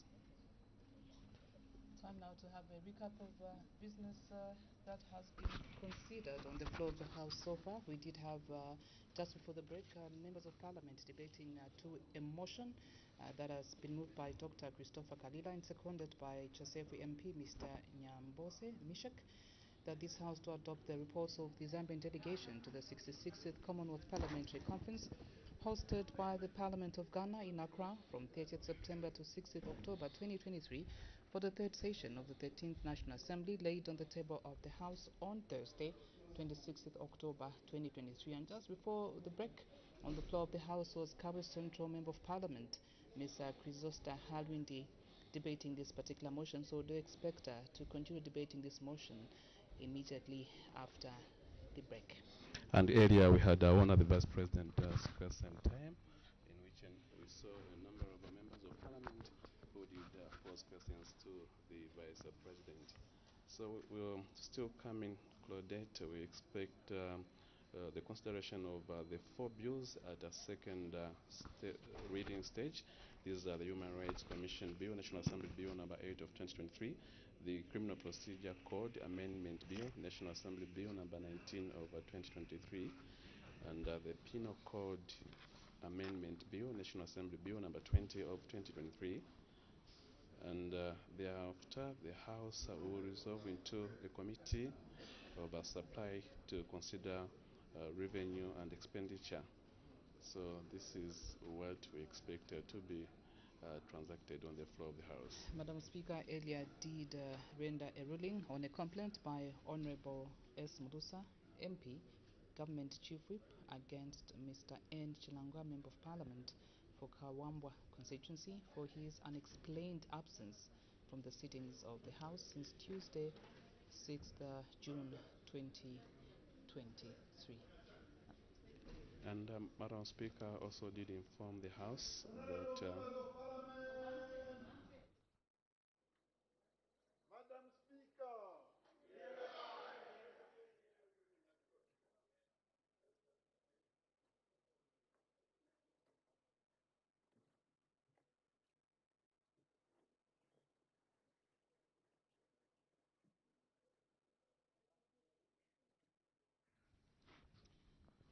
Live pictures are coming your way on Parliament television. As soon as the quorum is constituted, business will be transacted.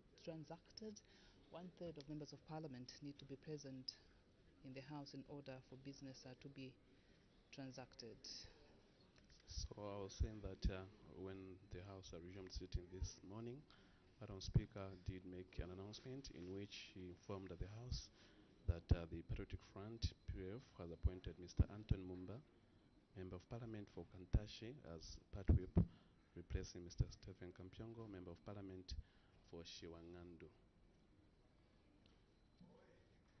And so before the break, the House was considering a report that has been, or motion that has been moved by Mr. Kalila, titled Adopt Report of the Parliamentary Delegation, that the House to adopt the report of the Zambian delegation to the 66th Commonwealth Parliamentary Conference hosted by the Parliament of Ghana in Accra from 30th September to 6th October 2023 for the third session of the 13th National Assembly, laid on the table of the House on Thursday, 26 October 2023.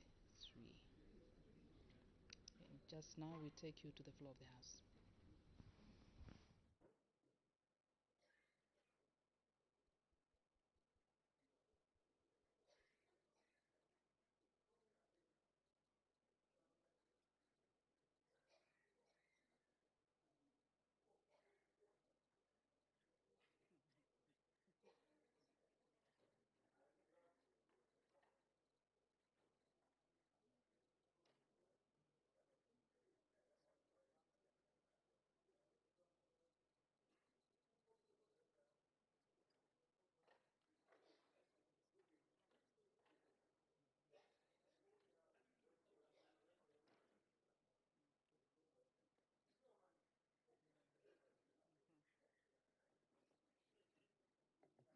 I can see the new whip is re-sweeping.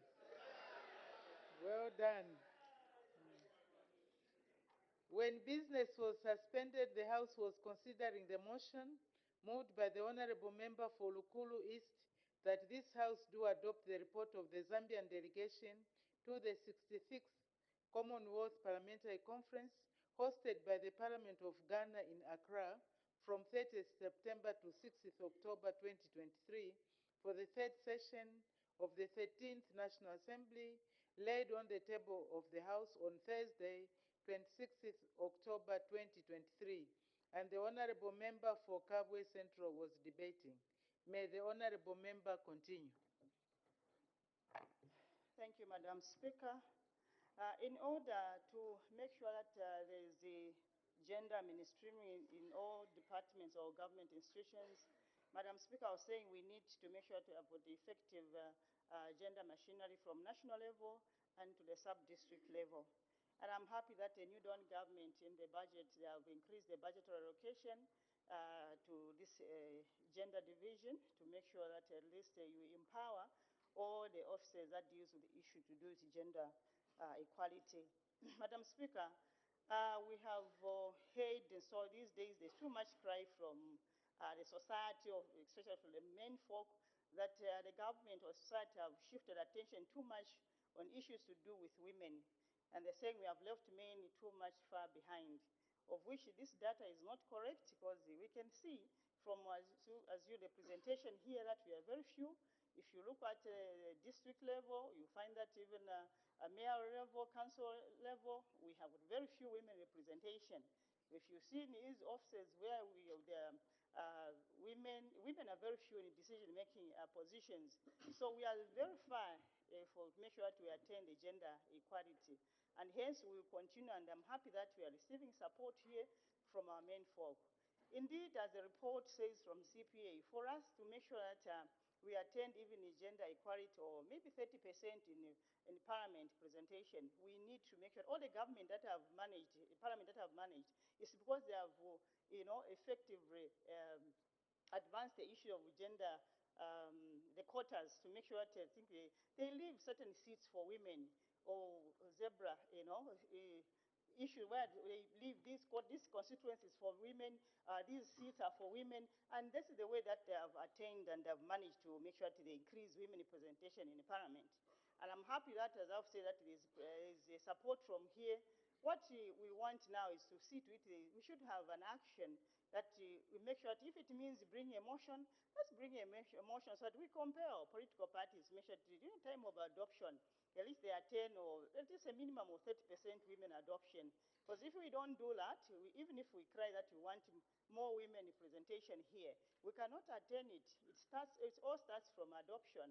So we need to make sure that we take an action, since we are all in agreement, that we can bring a motion or whatever way we can use it so that you see the increase of women representation in the parliament.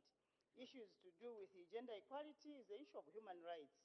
So we cannot run away from it. We just have to make sure that as lawmakers, we help so that our country at least is able to reach the required minimum percentage of women representation. Otherwise, as Zambia Women in Parliamentary Caucus, we are so grateful that we are all supporting this report. And as I've said, I will emphasize that we need action now so that we see that now going forward there is gender equality. And also, just to make sure that for us to be an example to the society outside there, we have got committees here at Parliament. We need to see that at least certain committees are being headed by women. Then it will be an example outside that what we preach and what we are advocating for, we are even doing it here in the Parliament. So going forward, we are seeking your help, fellow members of Parliament, from male MPs that entrust your fellow honorable members, the women, to make sure that they head some of the committees, so that you enhance their capabilities, so that you see that at least you give us, confidence that we have got support from our male folk. And just to build, of course, our intellectual, our capabilities, it should start from there. So, Madam Speaker, I cannot say much than this because all the members who have debated, they are supporting, and I'm so happy and grateful for that. Thank you, Madam Speaker. Thank you. Thank you very much. The Honorable Member for Iteshiteshi. Thank you so much, Madam Speaker, for giving the people of Iteshiteshi to also add their voice to the report from the delegation at the Commonwealth. From the onset, Madam Speaker, I want to mention that we thank you most sincerely for facilitating the establishment of the Zambian Youth Parliamentary Caucus, the first ever caucus that is giving a platform for youths to engage and interrogate policies. As if that is not enough, Madam Speaker, during the first ever awards, you also decided to put a category for the youth members of Parliament to be awarded. We thank you for that. Madam Speaker, when we come to underrepresentation, I think the voice of reason, it echoed at that meeting that the conversation around underrepresentation is not something which is debatable. It is across the Commonwealth region. But, Madam Speaker, when the young people are demanding for youth representation, they are asking for youth representation which is matured. They are asking for youth representation which is reasonable. They are asking for youth representation, Madam Speaker, which does not insult elders. They are asking for youth representation, which is not sexist in its debates in Parliament. They are asking for youth representation, Madam Speaker, that knows why it came to Parliament here.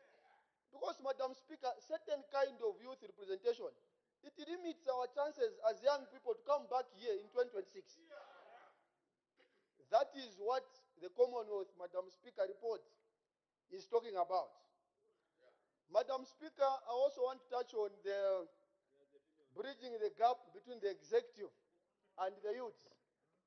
Just like my colleague did mention, Madam Speaker, we want to appeal to the Minister of Youth and other government ministries that addresses issues to the youth, that they need to open their doors to the youth civil society organizations who are doing a lot of research on how we can improve the empowerment processes and how we can make the voices of the youth to be heard. There are a lot of young people, Madam Speaker, out there who are very brilliant, who are very intelligent, with a lot of innovative ideas, but they strongly feel they have got no space where their voices can be heard. Madam Speaker, there are a lot of young people that are doing research on health, they are doing research on climate change, but they feel we are not giving them enough space to be heard. So many are the times, Madam Speaker, when youth conferences are held both in country and outside the country, and Zambia do not have adequate representation from the young people. Madam Speaker, that one is a challenge, and I strongly feel the young people, they demand for a voice. They want to be heard. Like someone says, there's an adage which says, nothing for us without us. As we conclude, I also want to join other male parliamentarians, Madam Speaker, who are also saying we need female representation. Madam Speaker, gender issues are not women issues. These issues, they affect all of us. They are about ensuring that there is equity and everyone is given an opportunity to participate so that we have meaningful development. Madam Speaker, right now, across the country, in the flagship project for the government, CDF, in all the constituencies at the moment, at least most of the CDF committees are chaired by men. Very few CDF committees have got women.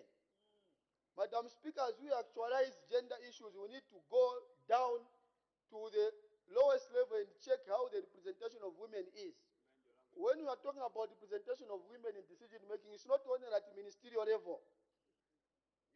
It goes beyond that, Madam Speaker. At the CDF level, at the lowest levels in the CDF committees, we want to see women so that they can make decisions. We need the structures at the lowest level so that the voices of women can be heard. The conversation, Madam Speaker, around the making the Gender and the Equity Commission to be operational, I think that one is not debate. I'm joining the civil society organizations that are talking about this issue. We need this. That will act as a vehicle, that will act as an engine, since we don't have a Ministry of Gender now. If we can have this commission in place, I strongly believe most of the issues that borders on equity, that borders on equality, that borders on representation of women, they will be integrated in the government programs, and we are going to see meaningful development, which will not only be driven by males, but to be driven by both males and female. As I conclude, also, Madam Speaker, as we champion for gender equity from our women folk, we are also looking for credible women representation.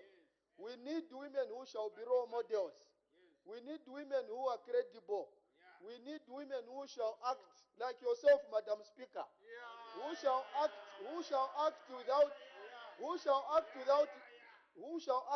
with impartiality. The women who are mothers, who are going to guide this country in the direction where we want to see. Madam Speaker, with these few words, I submit. Thank you very much. I can see a lot of interest, but we need to make progress. So I'm appealing to the honorable members that have indicated. I have three. Honorable member for Chiengi, Kalabo Central, Kabwata. If you can use 4 minutes, please, so that we go to the next. Otherwise, we will not be able to go through our order of proceeding, order paper. So 4 minutes, please. Honorable member for Chiengi.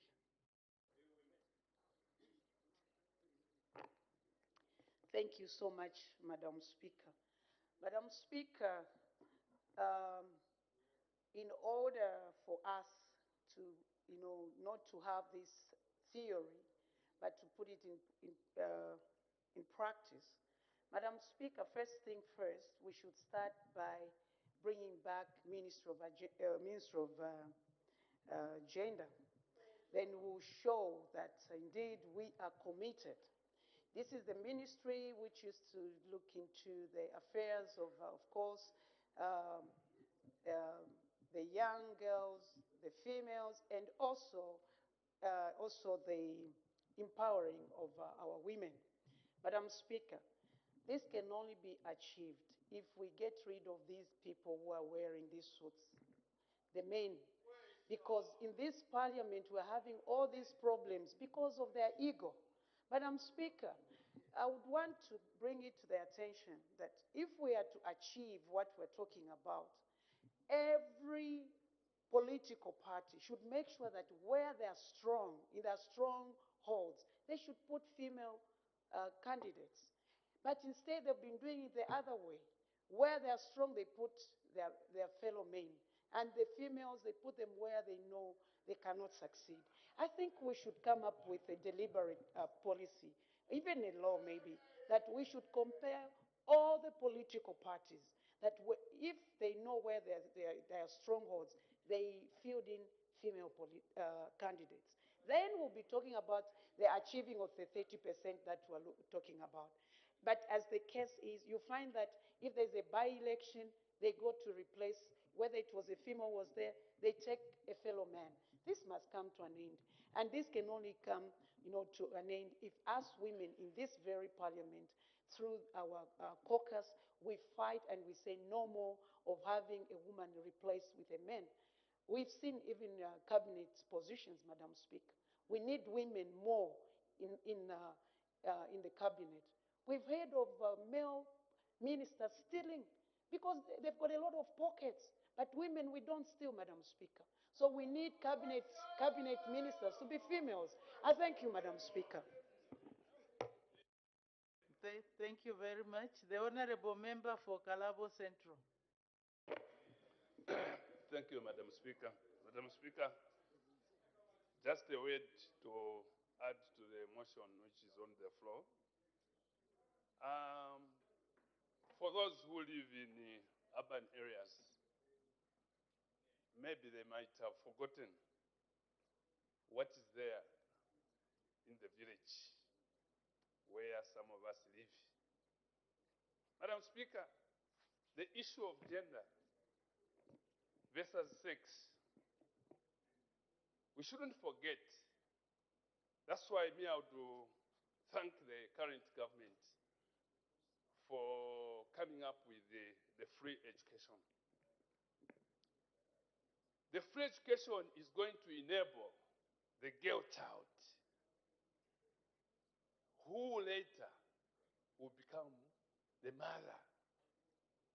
It will then be a mother who is educated. It will be a mother who will be able to write. It will be a mother who will be able to read. It will be a mother who will be able to go internet. That is the mother we are trying to look at now. But these people were not empowered. You choose a person to be a chairperson of a World Development Committee who can't read, who can't write. So someone will be writing on behalf of that person. That is what is happening. So as we continue with such governments like UPND New Dawn, where free education is availed to cross-country, everybody, regardless of what gender you are, what sex you are, I think the issue of balancing will work. Because these people we are referring to are marginalized culturally.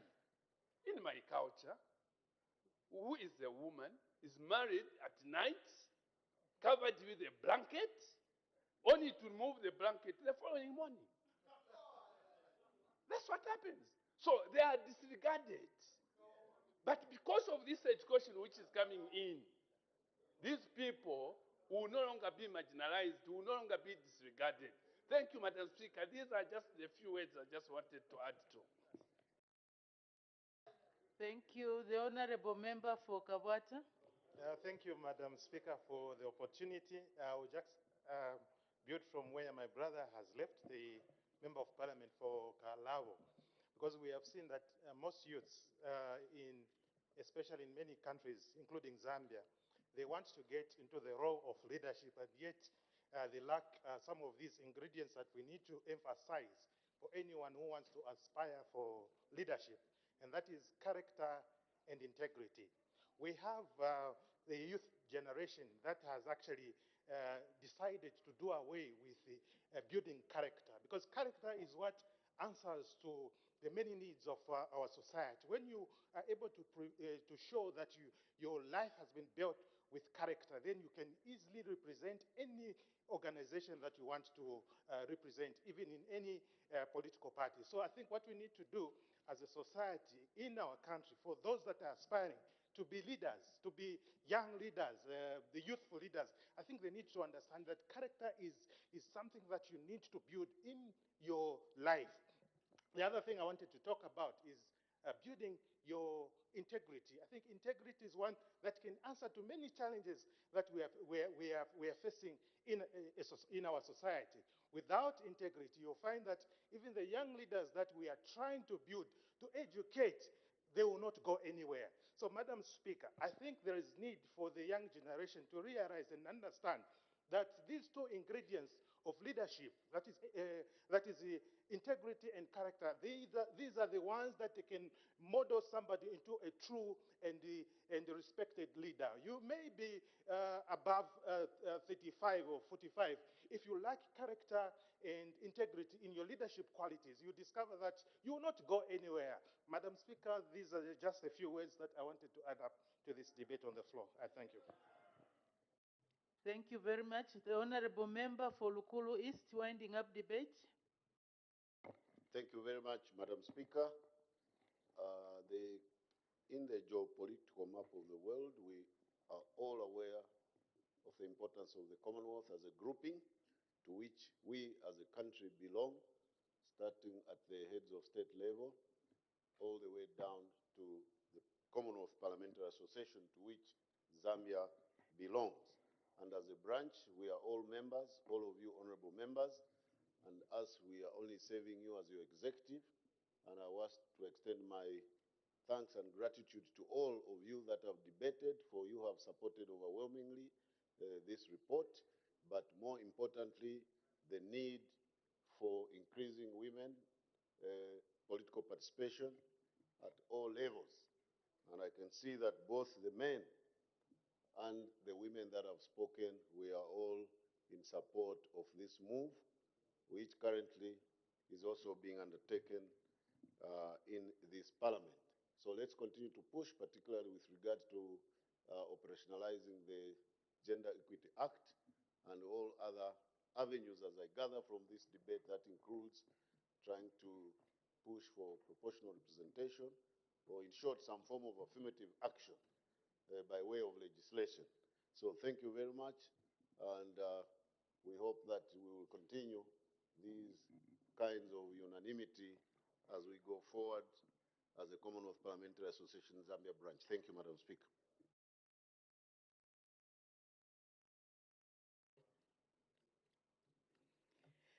I put the question. The question is that this House do adopt the report of the Zambian delegation to the 66th Commonwealth Parliamentary Conference hosted by the Parliament of Ghana in Accra from 30th September to 6th October 2023 for the third session of the 13th National Assembly, laid on the table of the House on Thursday, 26th October 2023. As many as are of that opinion say aye. Aye. Of the contrary say no. The ayes have it. The ayes have it. The question is resolved in the affirmative. The clerk will now read the order of the day.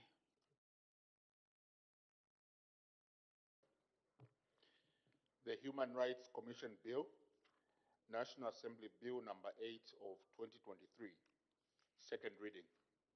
The Honorable Minister of Justice. Madam Speaker, I beg to move that the bill be now read a second time. The question is that the bill be now read a second time. Any debate? The Honorable Minister of Justice. Thank you, Madam Speaker.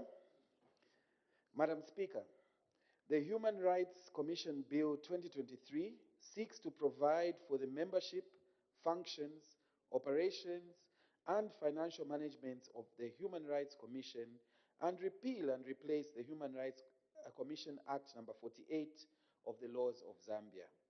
Madam Speaker, the Human Rights Commission Bill was referred back to the National Assembly at the assent stage by His Excellency the President of the Republic of Zambia, pursuant to Article 66(1)(b) of the Constitution, Chapter 1 of the Laws of Zambia, as amended by Act number 2 of 2016. Some of the concerns raised by His Excellency were that the bill should be more progressive in fostering legal reforms and development in the Commission, and that there was need for more widespread consultation with stakeholders and studies to be undertaken before amendments are implemented to the current legislation. The committee fully supported the recommendations of His Excellency and has called for adequate time to consider any amendments to the bill. Madam Speaker, amendments to the Human Rights Commission, as it currently is organized, are premised, among other things, on the Paris Principles by strengthening the functions of the Commission in order to include the power to investigate complaints of human rights violations and abuses in the country, to provide for the manner of lodging a complaint and the holding of an inquiry in human rights violations and abuses, and to ensure appropriate competences in the membership of the Commission. Madam Speaker, it is imperative to have a legal framework that stands the test of time, especially in relation to human rights issues. An independent human rights body that looks into human rights issues in a country is key. Therefore, we have taken note of the concerns raised by His Excellency the President of the Republic of Zambia and the recommendations of the committee, and we are currently in the process of reviewing the bill to ensure that we address the important issues raised. Madam Speaker, I will, at an opportune time, beg pardon, Madam Speaker, bring before this August House the amendments to the Human Rights Commission Bill. At that time, I would request that the honorable members of this House wholeheartedly support the bill so as to foster efficiency and effectiveness in dealing with human rights issues in our wonderful world. Madam Speaker, I humbly submit. Thank you. Any further debate? The chairperson of the Committee on Legal Affairs, Human Rights and Governance, the Honorable Member for Kalabo Central. Thank you, Madam Speaker. Madam Speaker, pursuant to Standing Order 120, sub 3, the Committee on Legal Affairs, Human Rights and Governance was tasked to reconsider the Human Rights Commission Bill, National Assembly Bill number 8 of 2023. This arose of the exercise of the presidential powers provided in the Article 66 sub 1 and B of the Constitution of Zambia. Madam Speaker, the Constitution provides that at the assent stage, the President may refer a bill back to the National Assembly for reconsideration, indicating any observations concerning the bill. In carrying out this important task, the committee interacted with two stakeholders, namely the Human Rights Commission and the Ministry of Justice. Madam Speaker, in his message to the National Assembly. The President, among other reservations, stated that there is need for the bill to have a wider focus. His Excellency further requested that the bill should enhance and broaden the mandate of the Human Rights Commission so that it can deal with quicker access to grievance settlements of human rights violations so as to decongest the courts. Madam Speaker, the House may note that when a bill is returned, the committee's deliberations are covered by Article 66 of the Constitution and Standing Order 120 of the National Assembly of Zambia. Standing Orders 2021. The latter provides a 5-day time limit within which the committee must render a report to the House. In this regard, the committee was limited in its consultation of stakeholders and did not receive any written submissions on what amendments would be made to address the concerns of the head of state. Madam Speaker, the committee, therefore, recommends that going forward, the standing orders should be amended so as to allocate more time for wider consultation on amendments to be made in order to adequately address concerns of the President. Madam Speaker, the message from the President resonates with the committee's entire desire to see a well-functioning Human Rights Commission that can handle grievances and consequently decongest the courts.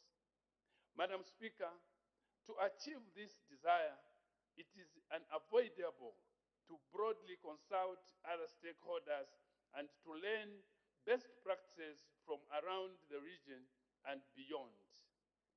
As I end, Madam Speaker, I would be failing in my duties if I do not pay tribute to the stakeholders who tendered valuable oral submissions to the committee during its deliberations. Allow me also to thank you, Madam Speaker, and the Clerk of the National Assembly for the support and services rendered to the committee during its meetings. Madam Speaker, I thank you. Thank you. Any further debate? I see none. The Honorable Minister winding up debate. Minister of Justice. Thank you, Madam Speaker. It only remains for me to thank the committee, your committee, for the admirable work that has been done. We have taken keen note of the observations made by the committee, especially with regard to the directive by His Excellency, the President, that there must be wider consultation of this particular bill. In this regard, Madam Speaker, the Ministry of Justice has taken due note and will take the relevant steps to see an amendment brought in a timeous manner. I thank you, Madam Speaker. Thank you. I put the question. The question is that the bill be now read a second time. As many as are of that opinion say aye. Of the contrary say no. The ayes have it. The ayes have it. The question is resolved in the affirmative. Let the bill be read a second time. The Human Rights Commission Bill, National Assembly Bill number 8 of 2023. Committee stage to be taken when? Friday, 10th November 2023, Madam. Committee stage to take place on Friday, 10th November 2023. Next order.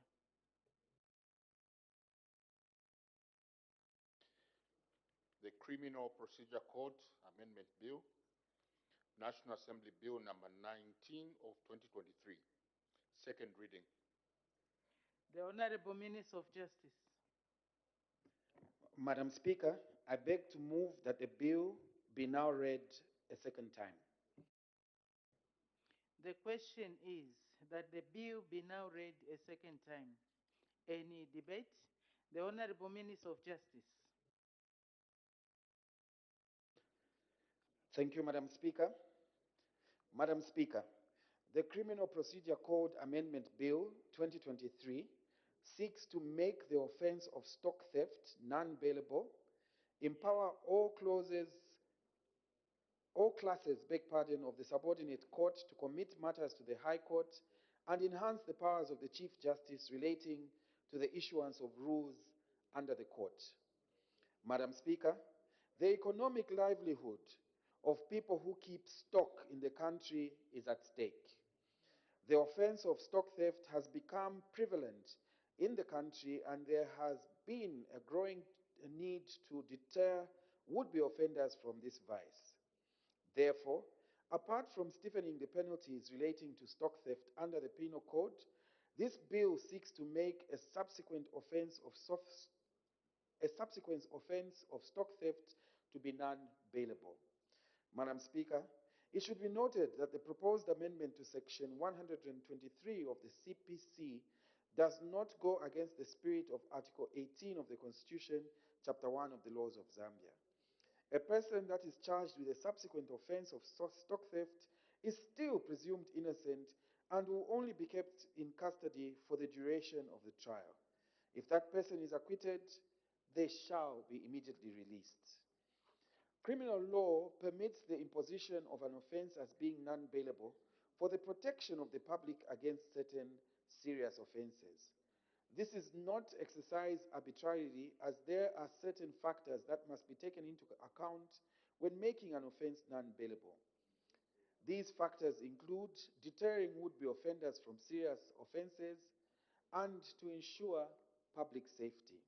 Additionally, it is important to note that most jurisdictions provide for non-bailable offenses if the offense is prevalent and serious.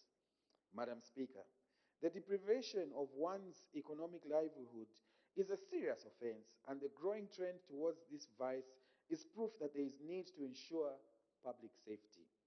Furthermore, the proposed amendment is proof of the government's continued efforts in ensuring economic growth not only at national level, but also at household level.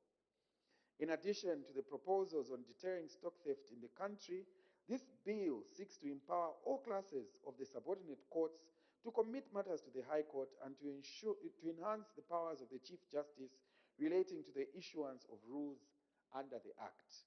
It should be noted that there have been calls for judicial reform in the country. The proposed amendments are a step towards part of the judicial reforms in ensuring the expeditious handling of matters before the subordinate courts. The current Section 11 of the CPC only permits the committal of matters to the High Court from a subordinate court presided over by a senior resident magistrate. The provision is limiting, and therefore the proposed amendment seeks to extend it to all classes of the subordinate court in order to meet the ends of justice. It has become apparent that there are certain criminal matters that require their own rules in order for them to be expeditiously handled by the court. In that regard, Madam Speaker, the proposed amendment seeks to permit the Chief Justice to make rules for the procedure for hearing and determining certain classes of offenses. This will ensure efficiency and effectiveness in our courts and help to reduce delays in our criminal justice system. Madam Speaker, we have taken note of the concerns raised by the stakeholders and the recommendations made by the Committee on Legal Affairs, Human Rights and Governance, and we will take them into consideration as the bill is being presented before this House.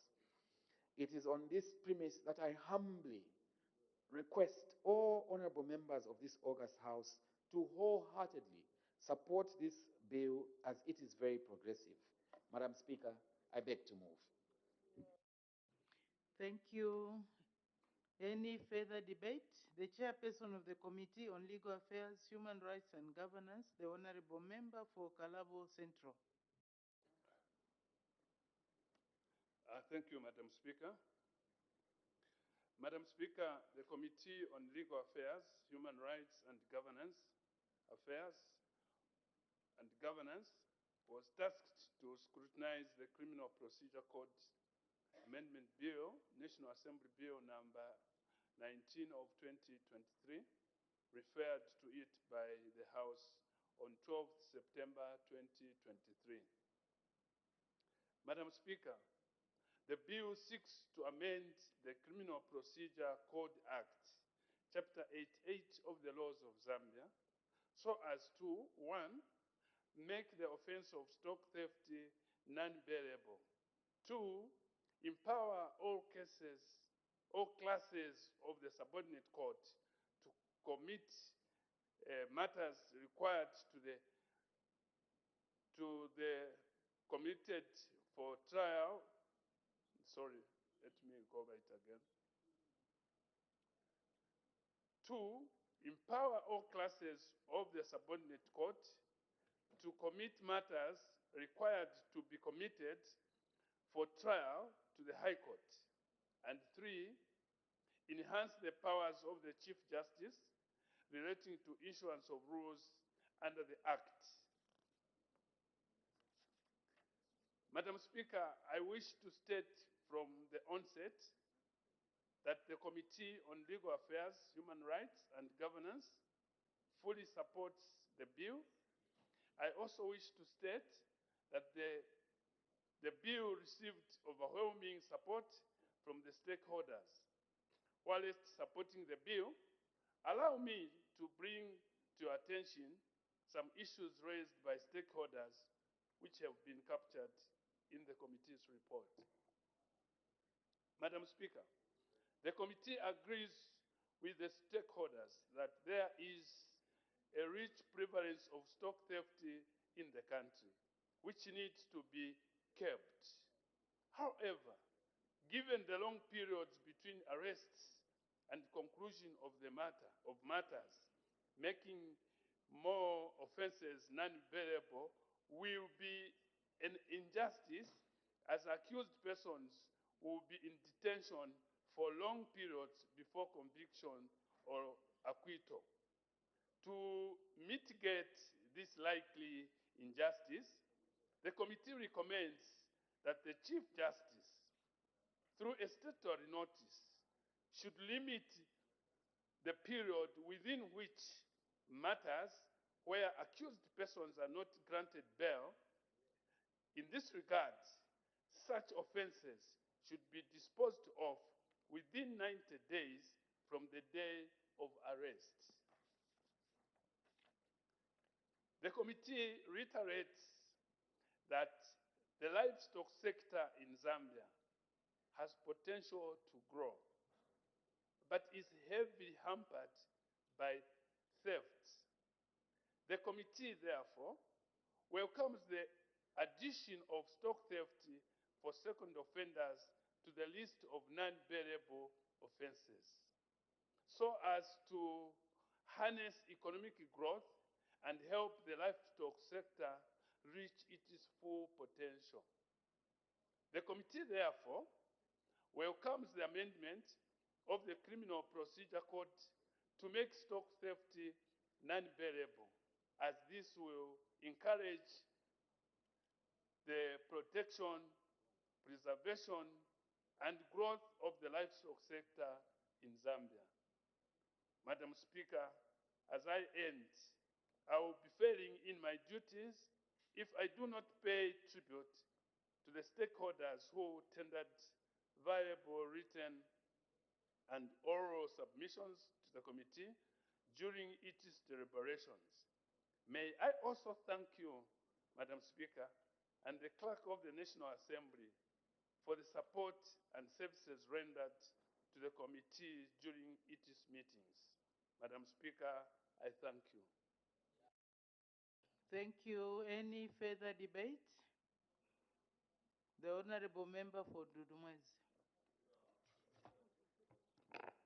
Madam Speaker, I'm very grateful for giving me this opportunity to add few words. Madam Speaker, livestock theft is very, very rampant. And I want to state that it is very good that those who are involved in livestock thefts are given the punishment that they deserve. Madam Speaker, the other angle that I want to bring on this issue is that the same people actually are the ones who are involved in spreading animal diseases. Right now, this country is grappling with anthrax disease, and you discover that every now and then, people are moving or stealing livestock from one end to another, spreading this very bad disease. Madam Speaker, when I talk about my constituency, to be specific, every week there are several reports of stock theft, especially when we go towards the festive season. We have a lot of people reporting thefts of small livestock like goats, sheep, and to some extent even pigs. So if this is agreed, Madam Speaker, I think it will reduce or it will deter the spread of diseases, or also will reduce animal or livestock theft. Some of us, Madam Speaker, we are very close to livestock to an extent that we name our cattle after sometimes your dear wife or your dear grandmother. And when you lose an animal that carries that name, it's so painful that if such a person is... You can name one MP from Kalabo here. You can name an MP from Kalabo. Order, honorable members. Let's stick to the report. Yeah, right now I'm advised that I should name one bull after an animal from... I should name one bull after my colleague from Kalabo. And would you imagine, Madam Speaker, if such a bull is stolen? It's so painful. So these people who are involved in livestock thefts, they must be caged and they must be given the maximum punishment. Madam Speaker, I thought I should just add that angle of spreading animal diseases around communities and allow me to say thank you very much for giving me this time. Thank you very much. Honorable members, we are short in terms of time, so if we can limit our time to say 4 minutes, we would like all the honorable members to debate. The honorable member for Namwala. Thank you so very much, Madam Speaker, for according me this opportunity to add 2 or 3 sentences to this very important issue which is on the floor of this House today.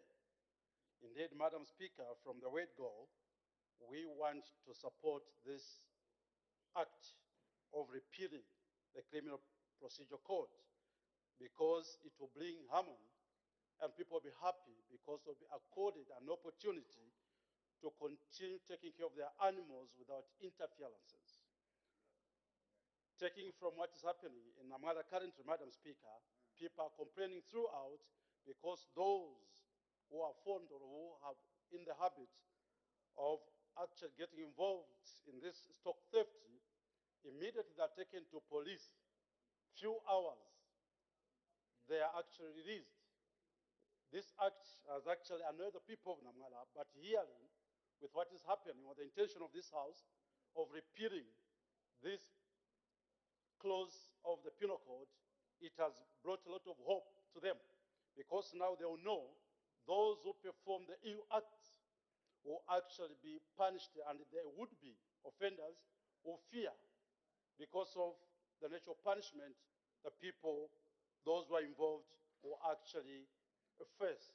Further, Madam Speaker, if this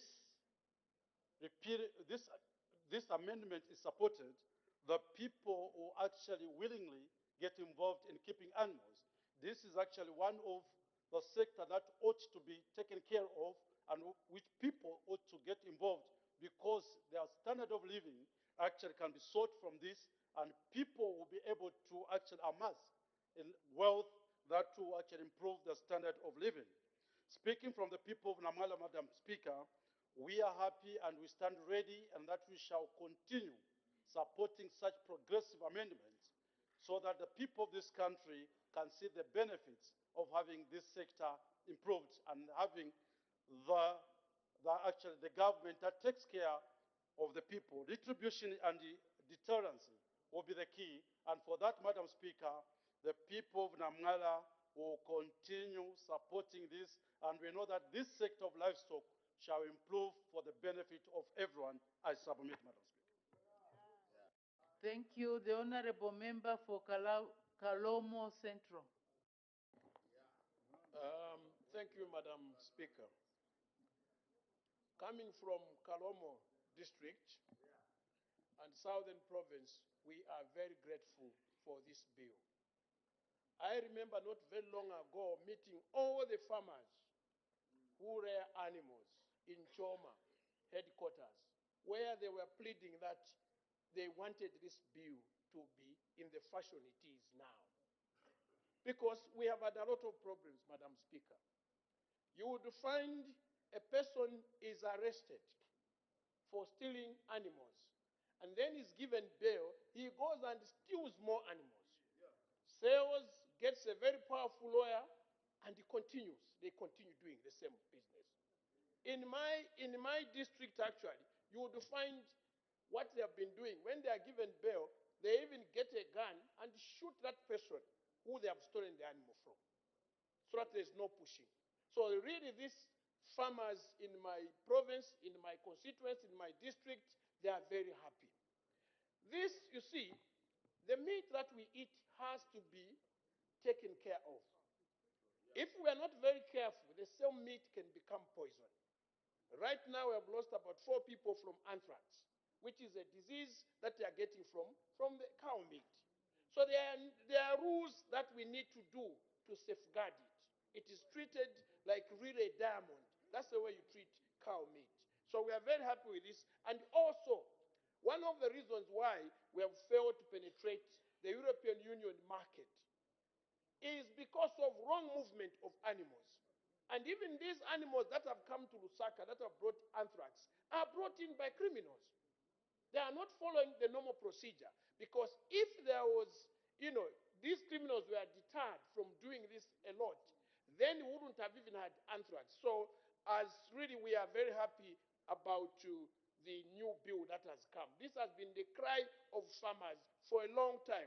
This will also increase revenue. It also affects the pricing of animals. You would find somebody steals a dairy cow. A dairy cow now costs from 35 to 50,000 one cow. A criminal gets it, kills it, makes sausage, and is going to sell it at 900 kwacha. And so this has been disturbing the profit making of those who keep these animals. And this is why these criminals must be treated harshly. We will deter them. Long time ago in Zambia, people used to steal cars. They used to steal cars at random. But once we said, once you steal a car, no bail, that's when the stealing of cars stopped. I remember you literally had, I don't know, you had to take all your cars to the police to park. So this works. Those who are against, I'm sure there is nobody who is against. Not giving them bail will really deter these criminals from stealing our animals. I don't want to spoil everything. The only last word I have, Madam Speaker, is to those who came up with this bill, thank you very much. This is a bill for the people, not only for members of parliament. No, thank you very much. Thank you. The Honorable Member for Sikongo. Thank you very much, Madam Speaker, for this opportunity to add a few words on this important bill. Madam Speaker, it's not only the people of Southern Province that own animals, but also the people of Western Province and this Congo in particular. And as this Congo, Madam Speaker, I'll be failing my people if I did not add a voice on this important subject on the floor of the House. This Congo, Madam Speaker, is highly affected by this problem of cattle wrestling to the extent that people are even scared of now keeping animals. So this bill that has come on the floor of the House to amend this bill to the extent that now cattle wrestling will become non-bearable, I think my people are extremely excited, and I think I want to join my colleagues who have emphasized that actually what this government has done to amend this bill, the act is actually something that is highly welcome. As in Congo, Madam Speaker, my people are poor. They depend mainly on agriculture, that is rice growing, as well as keeping of animals. So when we don't have rains and our production in rice is down, my people depend on selling animals to keep themselves going in terms of having food and other requisites that they need. So the people that steal animals have actually ended up affecting them badly in making sure that they take their children to school, go to health hospital, and attend to other needy issues that affect their daily lives. So this repealing of this, amending of this act, making sure that theft stealing now is going to be non-bearable is a welcome move.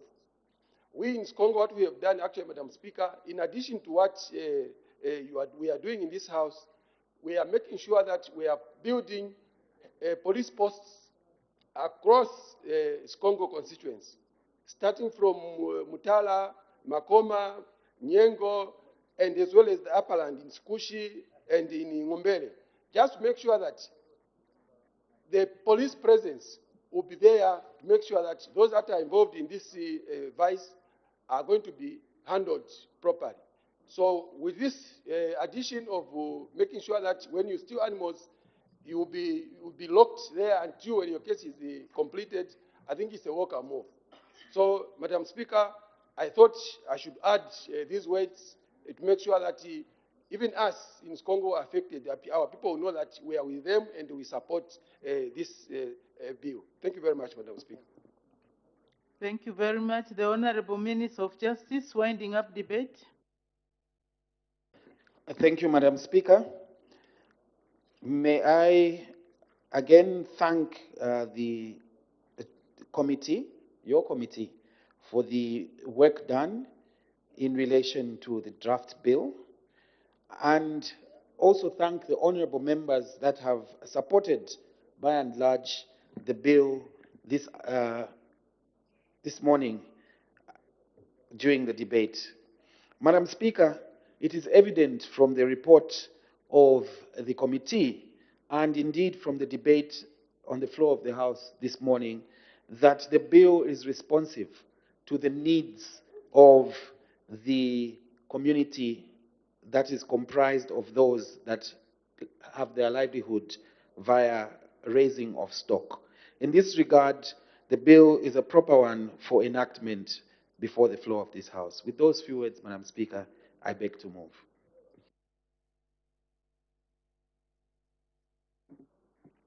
Thank you. I put the question. The question is that the bill be now read a second time. As many as are of that opinion say aye. Of the contrary say no. The ayes have it. The ayes have it. The question is resolved in the affirmative. Let the bill be read a second time. The Criminal Procedure Code Amendment Bill, National Assembly Bill number 19 of 2023. Committee stage to be taken when? Wednesday, 8th November 2023, Madam. Committee stage to be taken on Wednesday, 8th November 2023. Next order.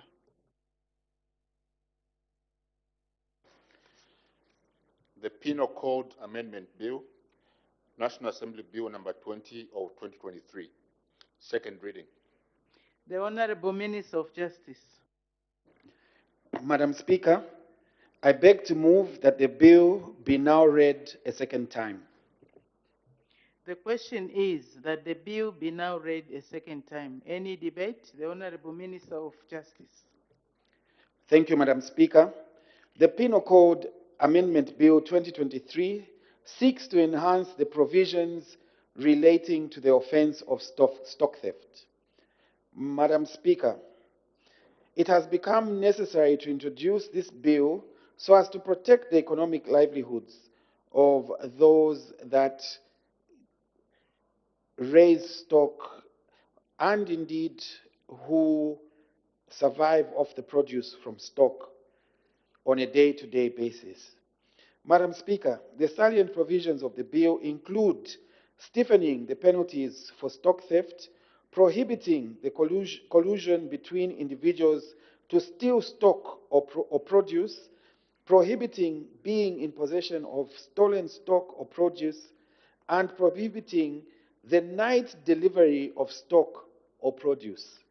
Madam Speaker, the amendment bill is a testament to government's continued efforts to ensuring economic growth.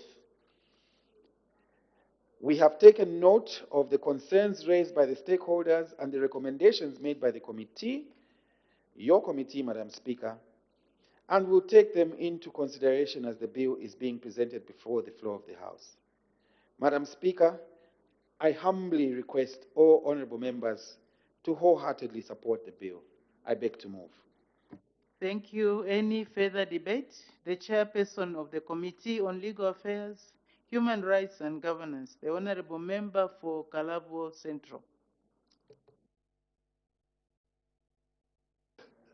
Thank you, Madam Speaker. Madam Speaker, the Committee on Legal Affairs, Human Rights and Governance Affairs was tasked to scrutinize the Penal Code Amendment Bill, National Assembly Bill number 20 of 2023, referred to it by the House on 12th September 2023. Madam Speaker, the Penal Code Act, Chapter 87 of the laws of Zambia was enacted in 1930 to set out the criminal offenses in Zambia. It has since been amended several times, with the most recent amendment being in 2023. The Act plays a pivotal role in the enforcement of criminal justice in Zambia. The criminal justice system, in a nutshell, represents society's response to crime. It consists of law enforcement, the procedure to follow when arresting, during trial, upon conviction, the sentence to be imposed on offenders, and the correctional system to be administered. In this regard, Madam Speaker, some sections of the Zambian society, especially in rural communities and in areas where the major economic activities is livestock rearing, have called for stock theft to be received the punishment it deserves. In response to these calls, the government introduced the Penal Code Amendment Bill, National Assembly Bill number 20 of 2023. As you may be aware, Madam Speaker, the bill seeks to amend the Penal Code Act, Chapter 87 of the laws of Zambia, so as to enhance the provisions relating to the offense of stock theft. Madam Speaker, in carrying out the important task, the committee interacted with various stakeholders. I wish to state from the onset that the bill received overwhelming support from the stakeholders. I further wish to state that the committee also fully supports the bill. Whilst supporting the bill, allow me to bring to your attention some of the issues raised by stakeholders which have been captured in the committee's report. Stakeholders submitted that the amendment seeks to penalize 4 offenses. 1. Clause 282B sub 4. Firstly, Madam Speaker, when one is liable for stealing produce, he or she will be liable on conviction to a prison sentence of a term not exceeding 15 years. 2. Clause 282C.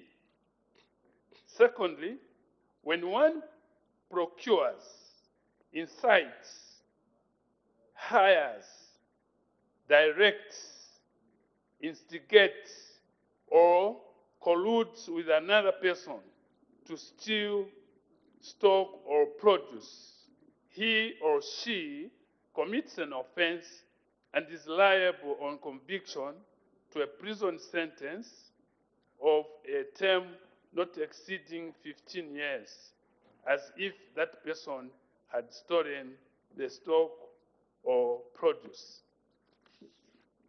Stakeholders submitted that Clause 282C expands the realm of modes of participating in a crime.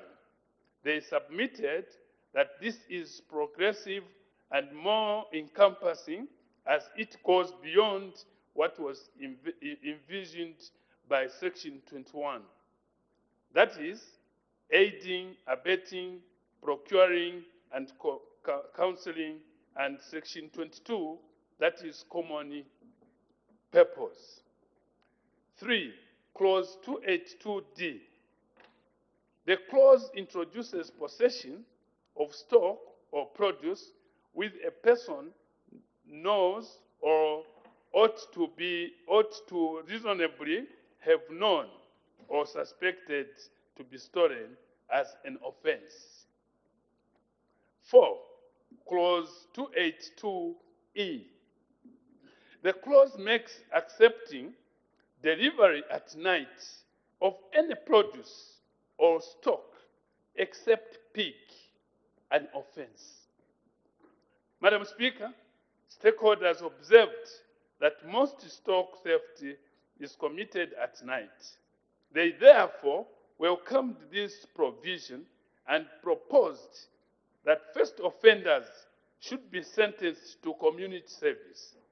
The committee was informed that the approach can benefit the offender and the community further. This form of punishment can lead to embarrassment or shame of the convict and can serve not only as a deterrent, but can help to decongest prisons. Madam Speaker, the committee observes that most provisions in the bill are progressive. However, with regard to Clause 282D, the committee recommends that a provision should be inserted to afford a defense to bona fide persons who will be found in possession of stock or produce if they do not know or may reasonably know that it was stolen property. Madam Speaker, the committee welcomes the bill as the proposed amendment to the Penal Code will enhance penalties for offenses related to livestock theft in Zambia and preserve this potentially enormous economic and livelihood sector. As I end, Madam Speaker, I will be failing in my duties if I do not pay tribute to the stakeholders who tendered valuable written and oral submissions to the committee during its deliberations. May I also thank you, Madam Speaker, and the Clerk of the National Assembly for the support and services rendered to the committee during its meetings. Madam Speaker, I thank you. Thank you. Any further debate? Honorable members, 4 minutes. Honorable Member Fonkana. Madam Speaker, thank you so much for allowing me to make comments on this proposed amendment of the Penal Code. Let me mention, Madam Speaker, that crime must be fought with vigor, and perpetrators of crime must adequately be punished so as to deter other would-be offenders. Madam Speaker, is that appropriate? He's telling me Inene was Sujrite. I'm Sujrite. Is that correct? Order, honorable members, let's allow the honorable member to debate without any interruption. I don't know what the word means. Switchlight, or what was it? I didn't hear properly. Honorable members, please, who said, what word was said and who Babala. said? We were kumbabaloi. The honorable member, also honorable member Fonkana, as you refer to your honorable members, refer to them as honorable member from Bavala. But when you are saying we welcome Bavala, then I don't know. Yes, because then what is happening? So can we allow the honorable member to continue? Honorable member Fonkana, please proceed. Madam Speaker, history teaches us that laws that are enacted to target an individual, a section or a particular section of community are not good laws. The justice system today is such that suspected offenders are kept in custody for a very long time, particularly if the alleged crime is not bailable. Because you know, Madam Speaker, that cases take more than 2-3 years in this country. And so by the time somebody would have been walking to freedom, you would have deprived them of their lives and what they would have enjoyed. We are moving towards making cases non-bailable. There was an amendment that was made to the theft of motor vehicles. This Parliament had to remove the non-bailable clause on that crime. Why? Because we are trying to move from those harsh punishment. When we talk about theft, for the argument of those who may be listening, stock refers to animals. Stock refers to cattle, goats, pigs, and the likes. The Ministry of Justice is asking the people of Zambia to make the stealing of cattle non-bailable. Madam Speaker, of all the important things in this country. Honorable member, just for correction, order. Yes. The amendment refers to a second offender, not to the first offender, I think. So the amendment is in relation to making it non-bailable to a second offender. If you have been convicted and then you engage, so it's not a straight first offender that is given no bail. Thank you.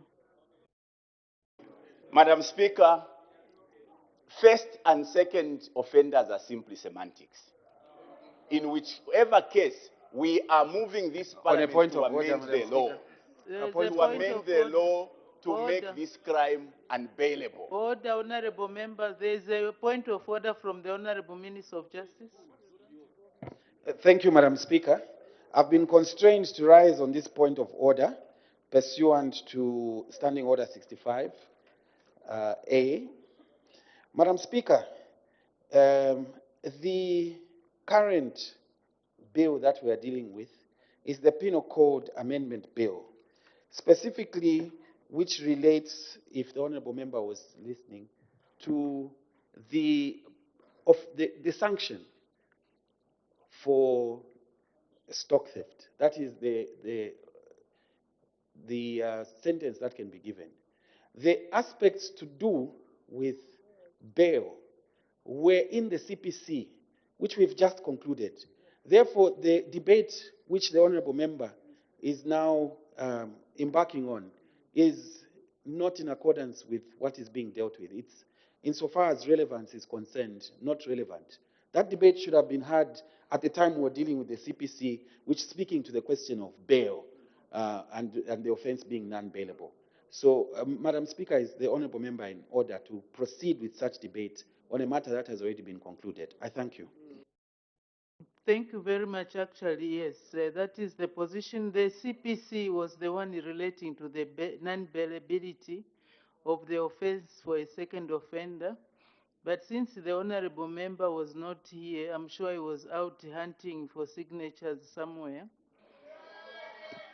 So that debate has been overtaken. We are talking about the Penal Code right now. So, honorable member, stick to the Penal Code. May proceed. I'm glad that the speaker knows what's happening outside and who is running to who and what. It's very good that she has ears and eyes everywhere, so she knows what's coming. Madam Speaker, it still speaks to the issue. You can question, because you are moving Parliament to enact a law to punish people who are stealing cattle We don't have of all much the time. most important things in this country. The honorable member, we are running out of time, so stick to your time, please. Madam Speaker, I rest my case. Thank you. The honorable member for Chama South. Thank you, Madam Speaker. Madam Speaker, the Penal Code that we are amending, which is the Cap 8(7) of the laws of Zambia, what has interested me most is the fact that we are enhancing stock theft punishment in terms of including preliminary offenses, which you lawyers, I think, refer to as the ancillary offenses. That includes people who are involved in the conveyancing of those animals, abettors. Indeed, stock theft mostly is not conducted for the purpose of keeping or breeding or multiplying the animals. Stock theft mostly is done in order to slaughter the animal and sell its carcass. An offense is an offense. As a nation, we should not categorize wrongdoing, this one to be more important than the other. If you deprive someone and you are doing it intentionally, with intention to permanently take away the rights of a person to his property, it's important that someone should be punishable.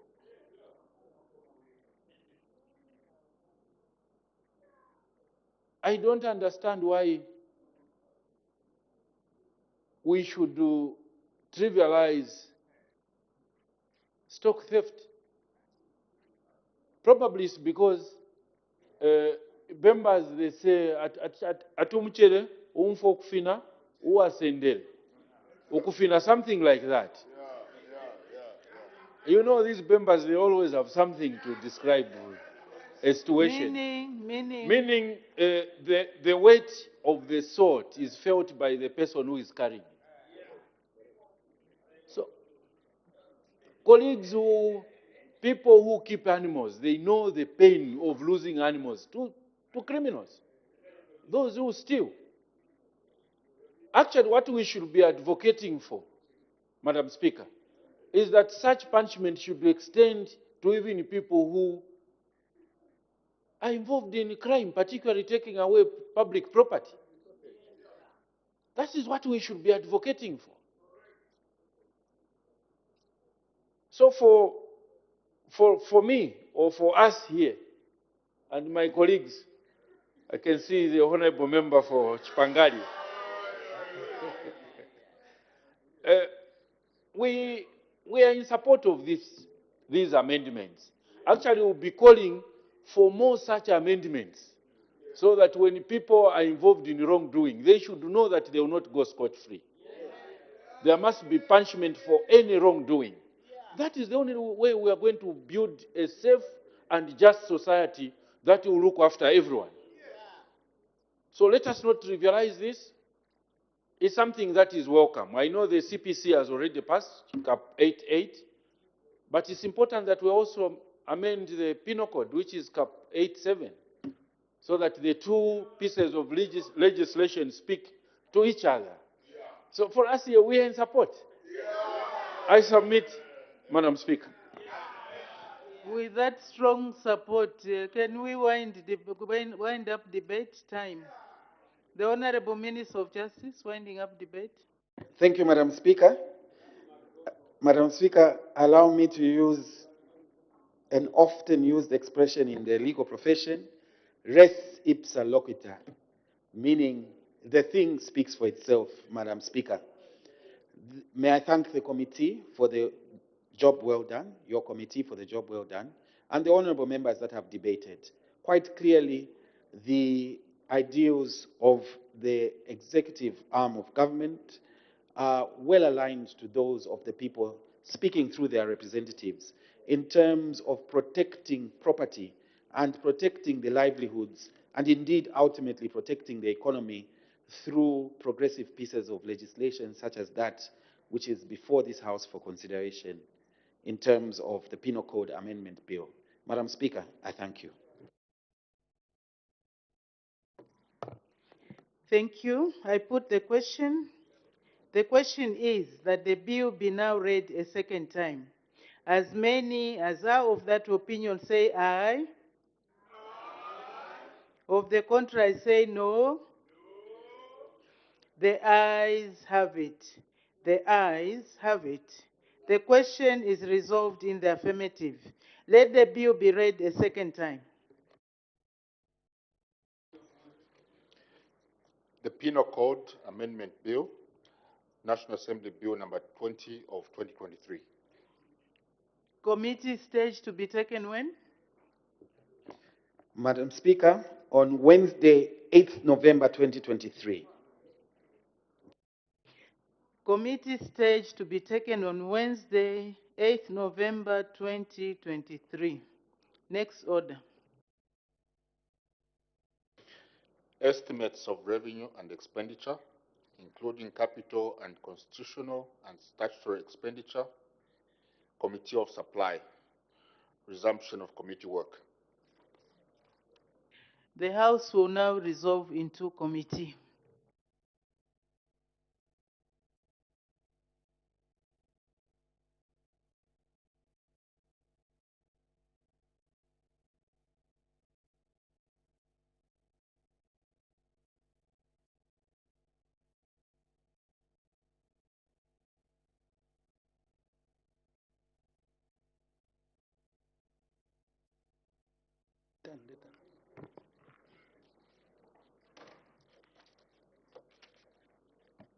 When business was adjourned yesterday, 2nd November 2023, the Committee of Supply on the estimates of expenditure for the year 1st January 2024 to 31st December 2024, presented to the National Assembly in September 2023, had just finished considering Head 19, Disaster Management and Mitigation Unit.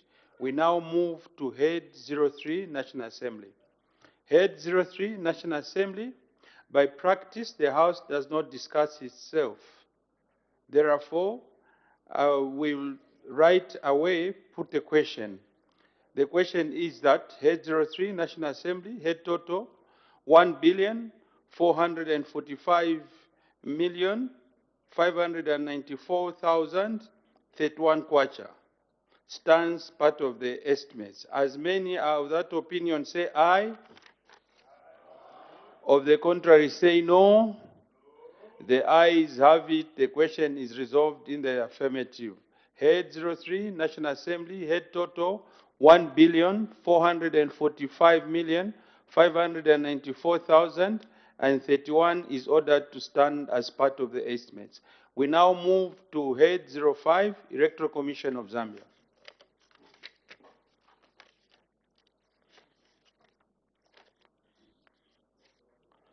Head 05, Electoral Commission of Zambia, Her Honor the Vice President, policy statement.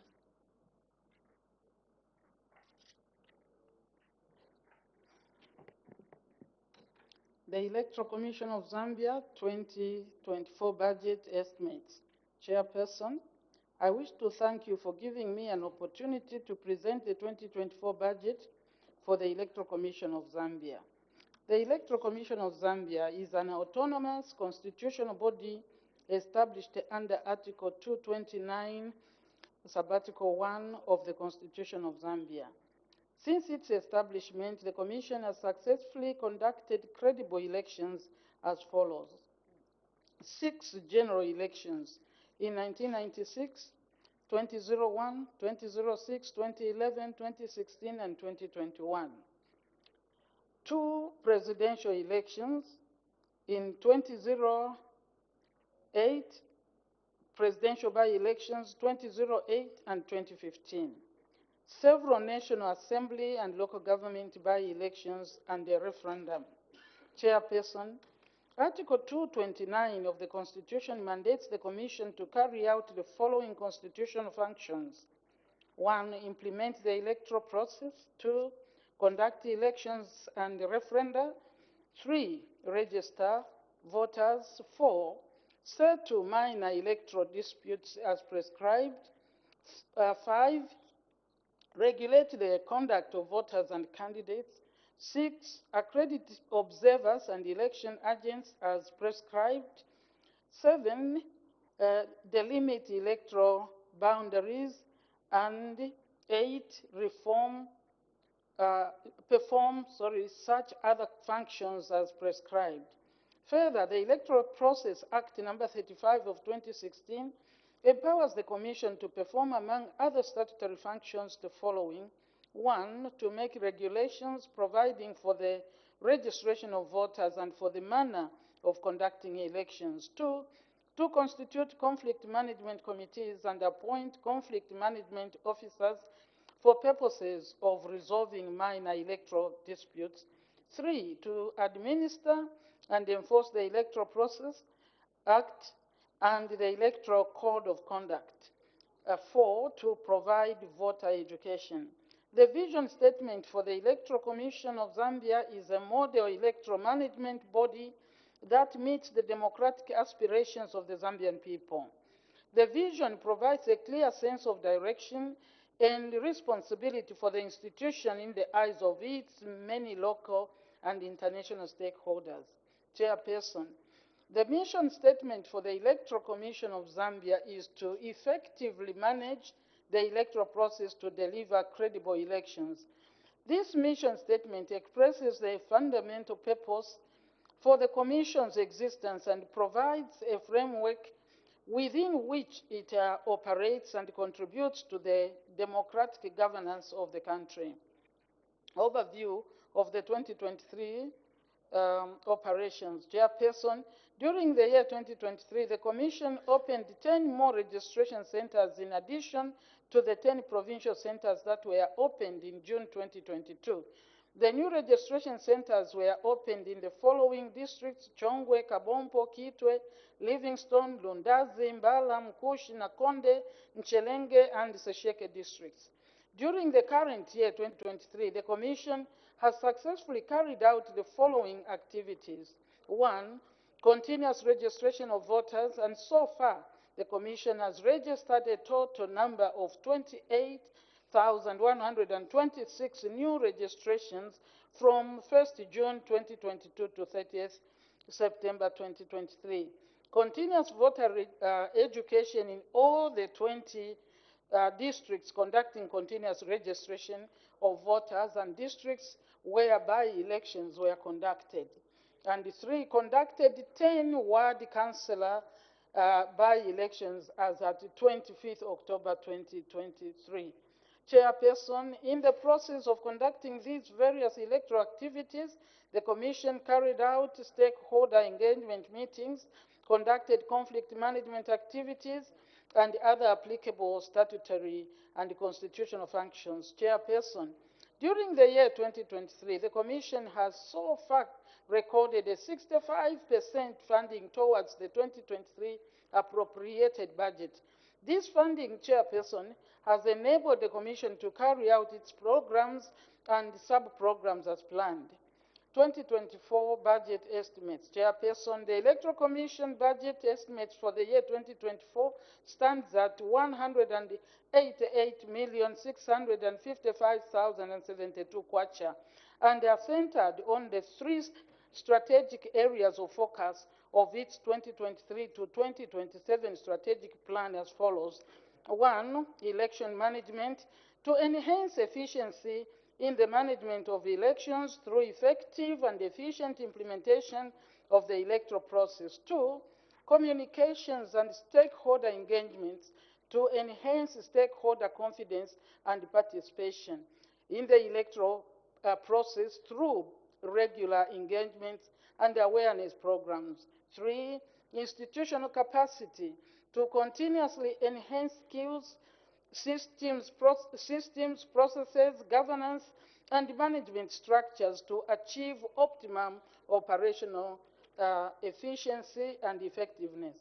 Chairperson, the 2024 proposed estimates before the House will enable the Electoral Commission to undertake programs and sub-programs necessary to achieve the foregoing strategic objectives, as well as contribute towards government's set objectives and the strategic focus areas as enshrined in the 8th National Development Plan 2022 to 2026 that anchors on good governance environment.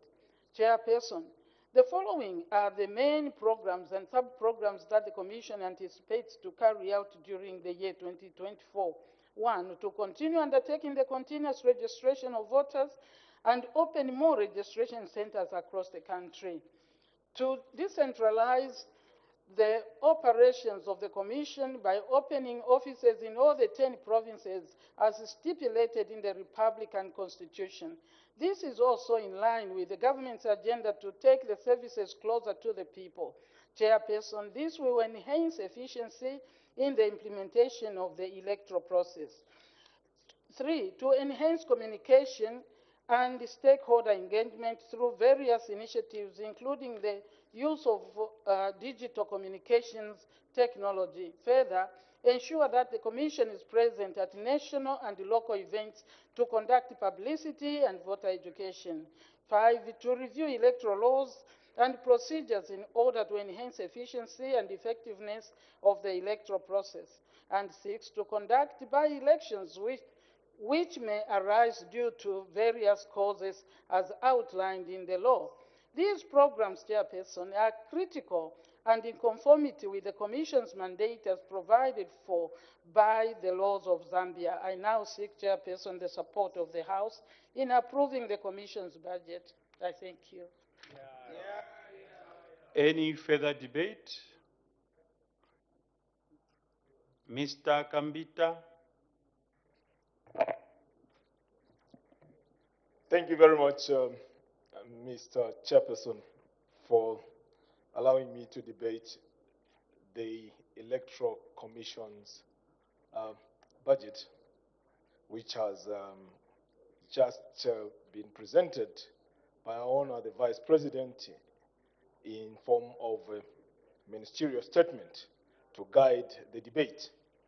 Mr. Chairperson, the Electoral Commission of Zambia, which is a creature of our Republican Constitution and whose operations are well defined in the subsidiary legislation, the Electoral Act, is a very important institution of governance in this country, which needs to be appropriately financed for it to carry out that very important mandate which it has.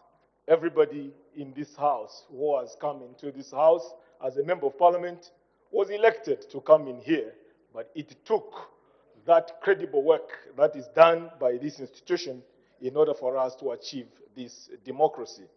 Being an institution that enhances democracy and constitutionalism, including good governance, it is supposed to be well financed.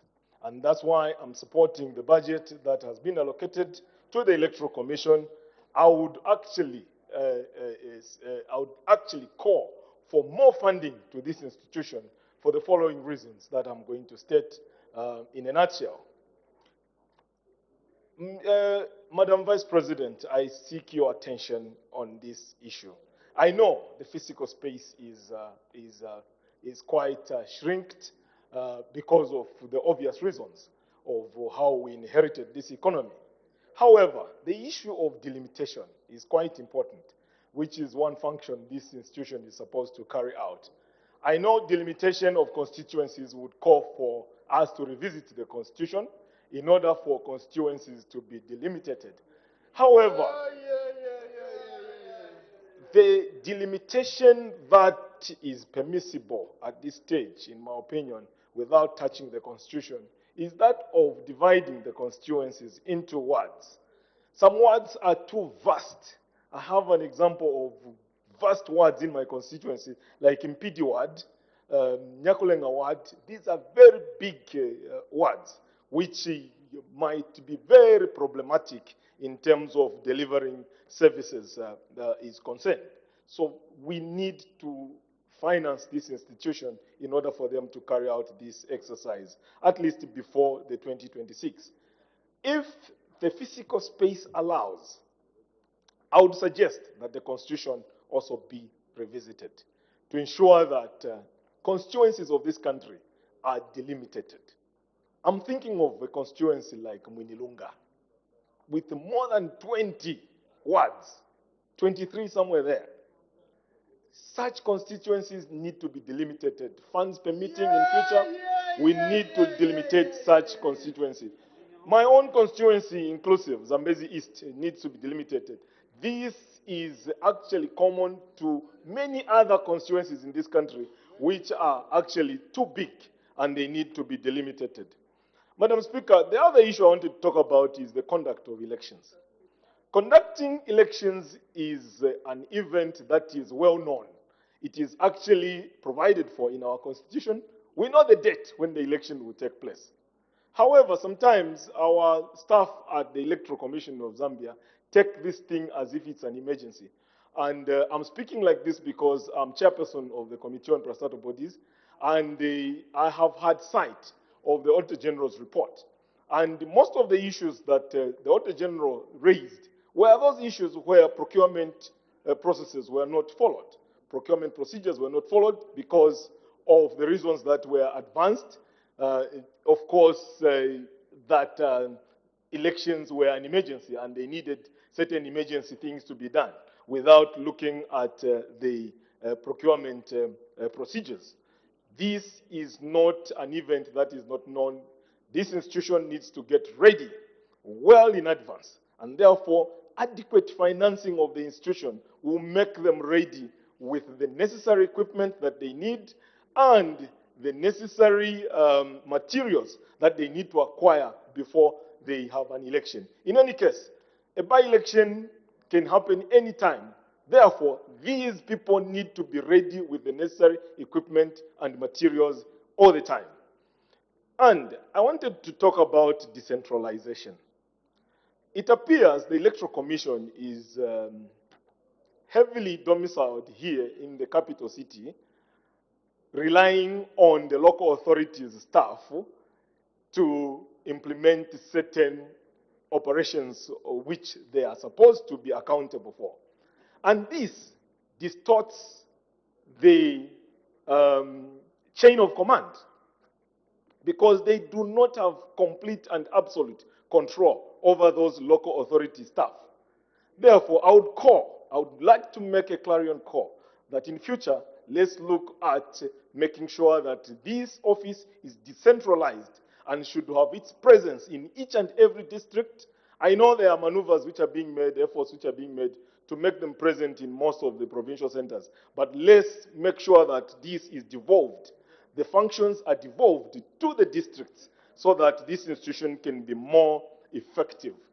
Talking about the continuous voter registration. Continuous voter registration, it requires finances, of course.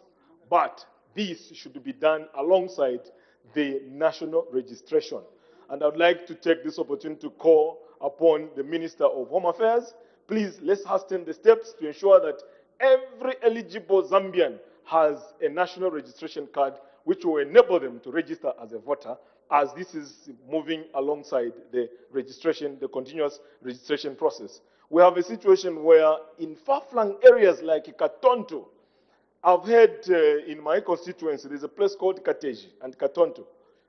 They are asking people to move a distance of about 40 kilometers to go and get NRCs. This should be avoided. There must be enough financing to enable people get NRCs and be eligible to register as voters, as and when the people registering voters pass through those areas. So we need adequate funding, especially to the Electoral Commission, to ensure that this exercise goes without any bottlenecks and ensure that the eligible voters are registered in the number that is expected, the targets are met. That can only be achieved with adequate financing. With these few words, I would like to encourage Your Honor, the Vice President, not to end here, but to continue pushing so that this institution becomes as credible as it has become, and it will deliver for the Zambians accordingly. I thank you, Madam. I thank you, Mr. Chairperson. Mr. Charo. Thank you very much, Chair, for giving me this opportunity to make some comments on the Electoral Commission of Zambia. Mr. Chair, before I proceed with my debate, I want to quote the statement from a great statesman, the former President of the United States of America, Barack Obama. Barack Obama told Ghanaian Parliament on 11th July 2009 that Africa does not need strong men, but Africa needs strong institutions of good governance. And Africa has suffered because we have failed to put in place strong and autonomous institutions of good governance. Because Africa has a propensity of undermining state institutions of good governance. I am disappointed, Mr. Chair, that the Electoral Commission of Zambia, which is a very, very critical state institution of good governance, the budgetary allocation has been reduced. In 2023, 199 million plus was allocated to this key state institution. But in 2024, the budget has come down to 188 million plus. I think this is unfortunate because the people of Zambia are expecting the Electoral Commission of Zambia to undertake a lot of reforms, especially that in a few years from now, Zambia is going to have the general elections. So I am disappointed. I expected that the Minister of Finance was going to increase the budget for this critical state institution of good governance. Mr. Chairperson, an independent Electoral Commission of Zambia is key for a thriving democracy in this country. One does not need to be a rocket scientist to tell that currently there are a lot of doubts from the Zambian public over the credibility of the Electoral Commission of Zambia. That's why I think it is important that when we are appointing people in these sensitive state institutions, we must be able to appoint people, men and women of higher integrity who cannot be questioned. Because Africa today is suffering from political instability because of compromising electoral bodies. So I think it is important that even when elections are held in a transparent manner, but as long as you appoint people in the Electoral Commission of Zambia who people have got doubts, then even when elections have gone well, people still doubt the credibility of the election results. So I want to urge, since now that the electoral officer has been appointed, the chief electoral officer, I want to appeal to him that I think he must ensure that he puts the ECZ, the House, in order so that it can once more win public confidence from the Zambian, people. Elections, Mr. Chairperson, if are not properly handled, I earlier on said that they have brought instability in most African countries. Therefore, I want to appeal to the ECZ to ensure that while we are going to support the budget allocation to this particular institution, but they must ensure that they must be able to conduct free, fair, and credible elections. I'm happy that from 1964 up to 2023 now, Zambia has enjoyed peace and stability because we had the credible Electoral Commission of Zambia from 1991 when Zambia reverted to the one-party, to the multi-party democracy. And it is our hope that the 2026 general elections will be held in a free, fair, and transparent manner. I want also to quote the words of Thomas Jefferson, who was President of America, who said, the cornerstone, the ability for the people to remove a government is the cornerstone of democracy. Therefore, the ECZ is expected to deliver elections which reflects the will of the people. In conclusion, Mr. Chairperson, I think just to agree with my colleague there, Honorable Member of Parliament for Zambezi West, I think ECZ should undertake the limitation. It must be realized that democracy is a costly enterprise. It's not cheap at all. Now, if we are going to be looking at the cost, then we are doing a disservice to this nation. The last time when we had the limitation was in 1991, 150 parliamentary seats. And I think after when the PF government introduced some new districts, we had seen an increase of constituencies by 156. But from 1991 up to date, we have only increased the constituencies by 6 constituencies. I believe that that is not a success story at all. If you look at Malawi geographically, it's smaller than Zambia. But Malawi has got more than 200, about 290 members of parliament. Once we delimitate these constituencies, it means that people are going to receive a fair share of the national cake. For example, Chama North is one of the largest constituencies we have in this country. So if Chama has 3 constituencies, it means that we are going to be receiving 30 million times 3, meaning that we are going to be receiving 90 million in terms of CDF.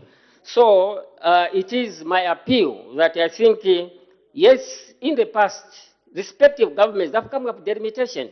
Money has been spent, but we have not implemented the delimitation exercise at all. So I totally agree with my colleague that going to 2026, we need to delimitate these constituencies, not only constituencies, but what?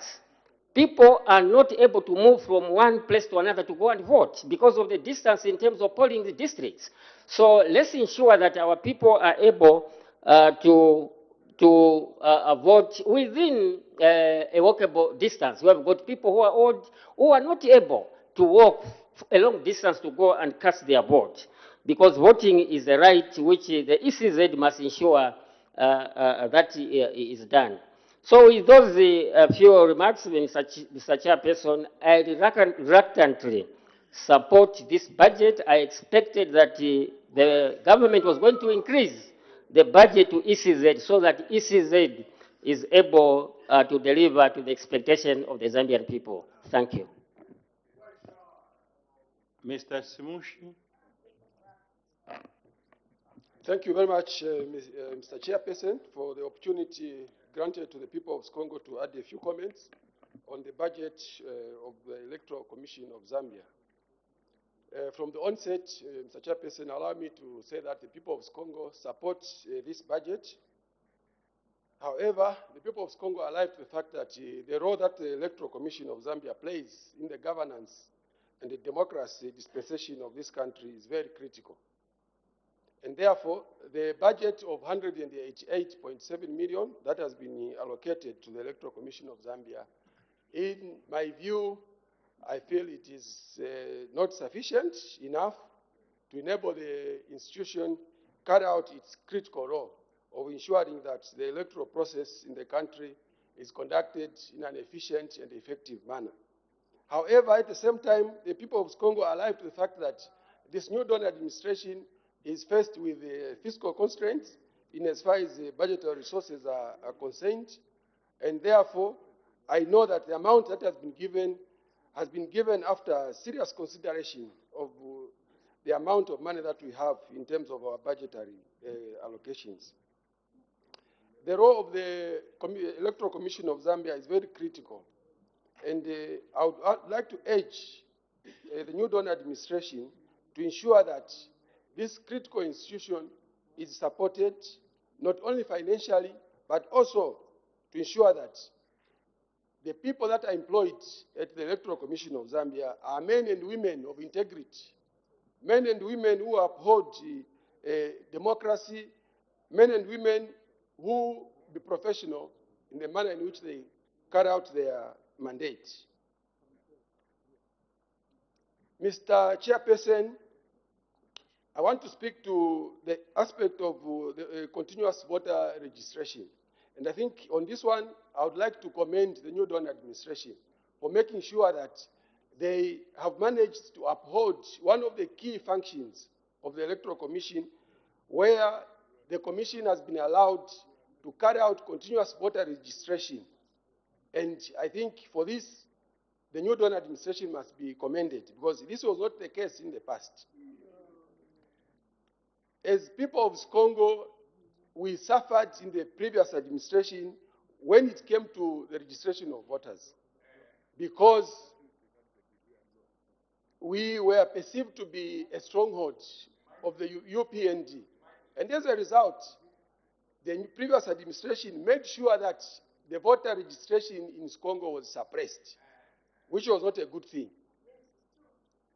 I also want to point out one aspect.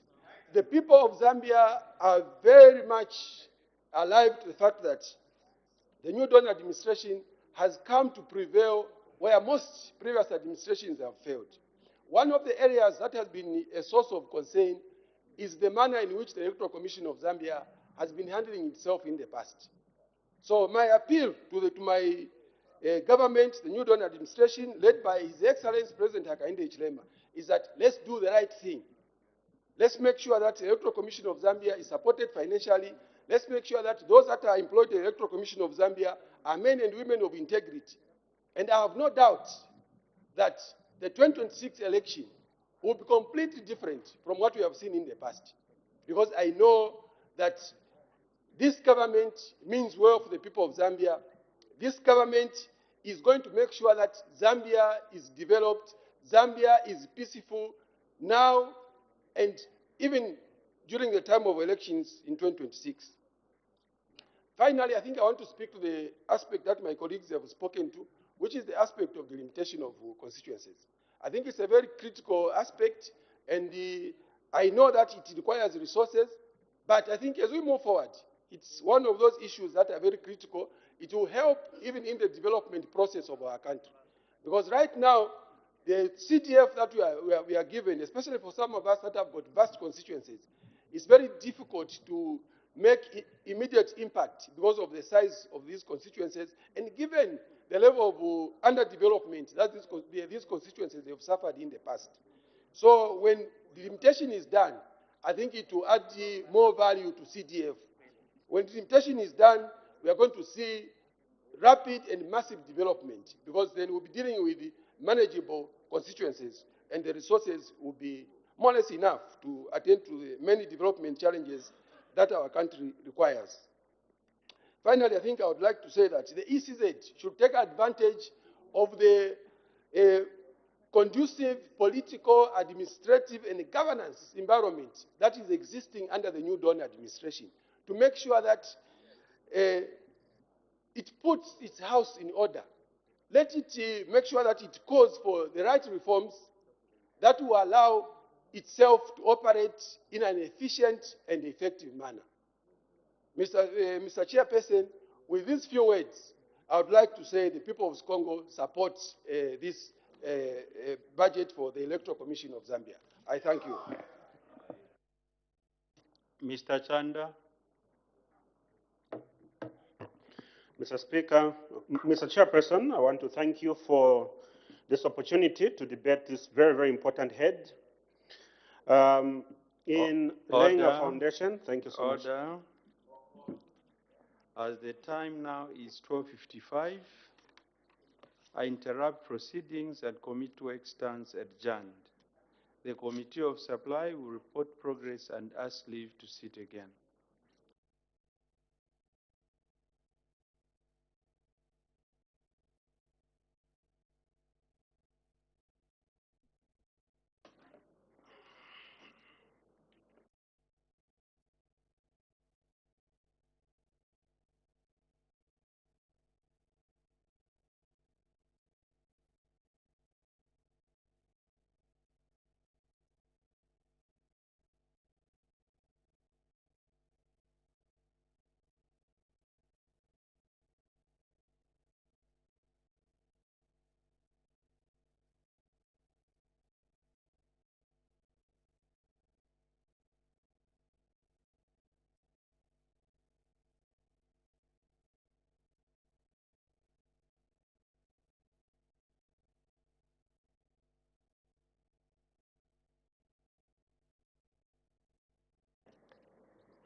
Madam Speaker, I have to report to the House that the Committee of Supply on the Estimates of Revenue and Expenditure for the year 1st January 2024 to 31st December 2024 has gone through head number 03 and has made progress and asked leave to sit again. Day for resumption of committee work. Tuesday, Madam Speaker. Thank you. Committee work to resume next Tuesday. Some people are saying tomorrow. We want to see tomorrow. I honor the Vice President. Adjournment. Madam Speaker, I beg to move that the House do now adjourn.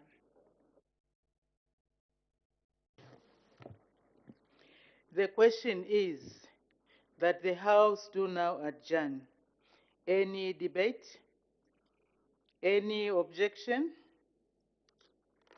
The question is agreed to. The House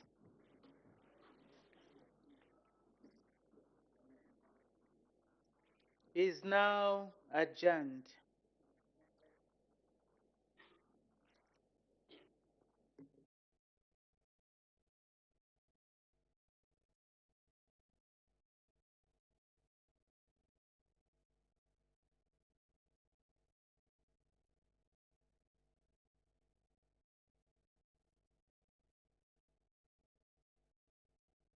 For your viewership, the House has adjourned. Business will resume next week on Tuesday.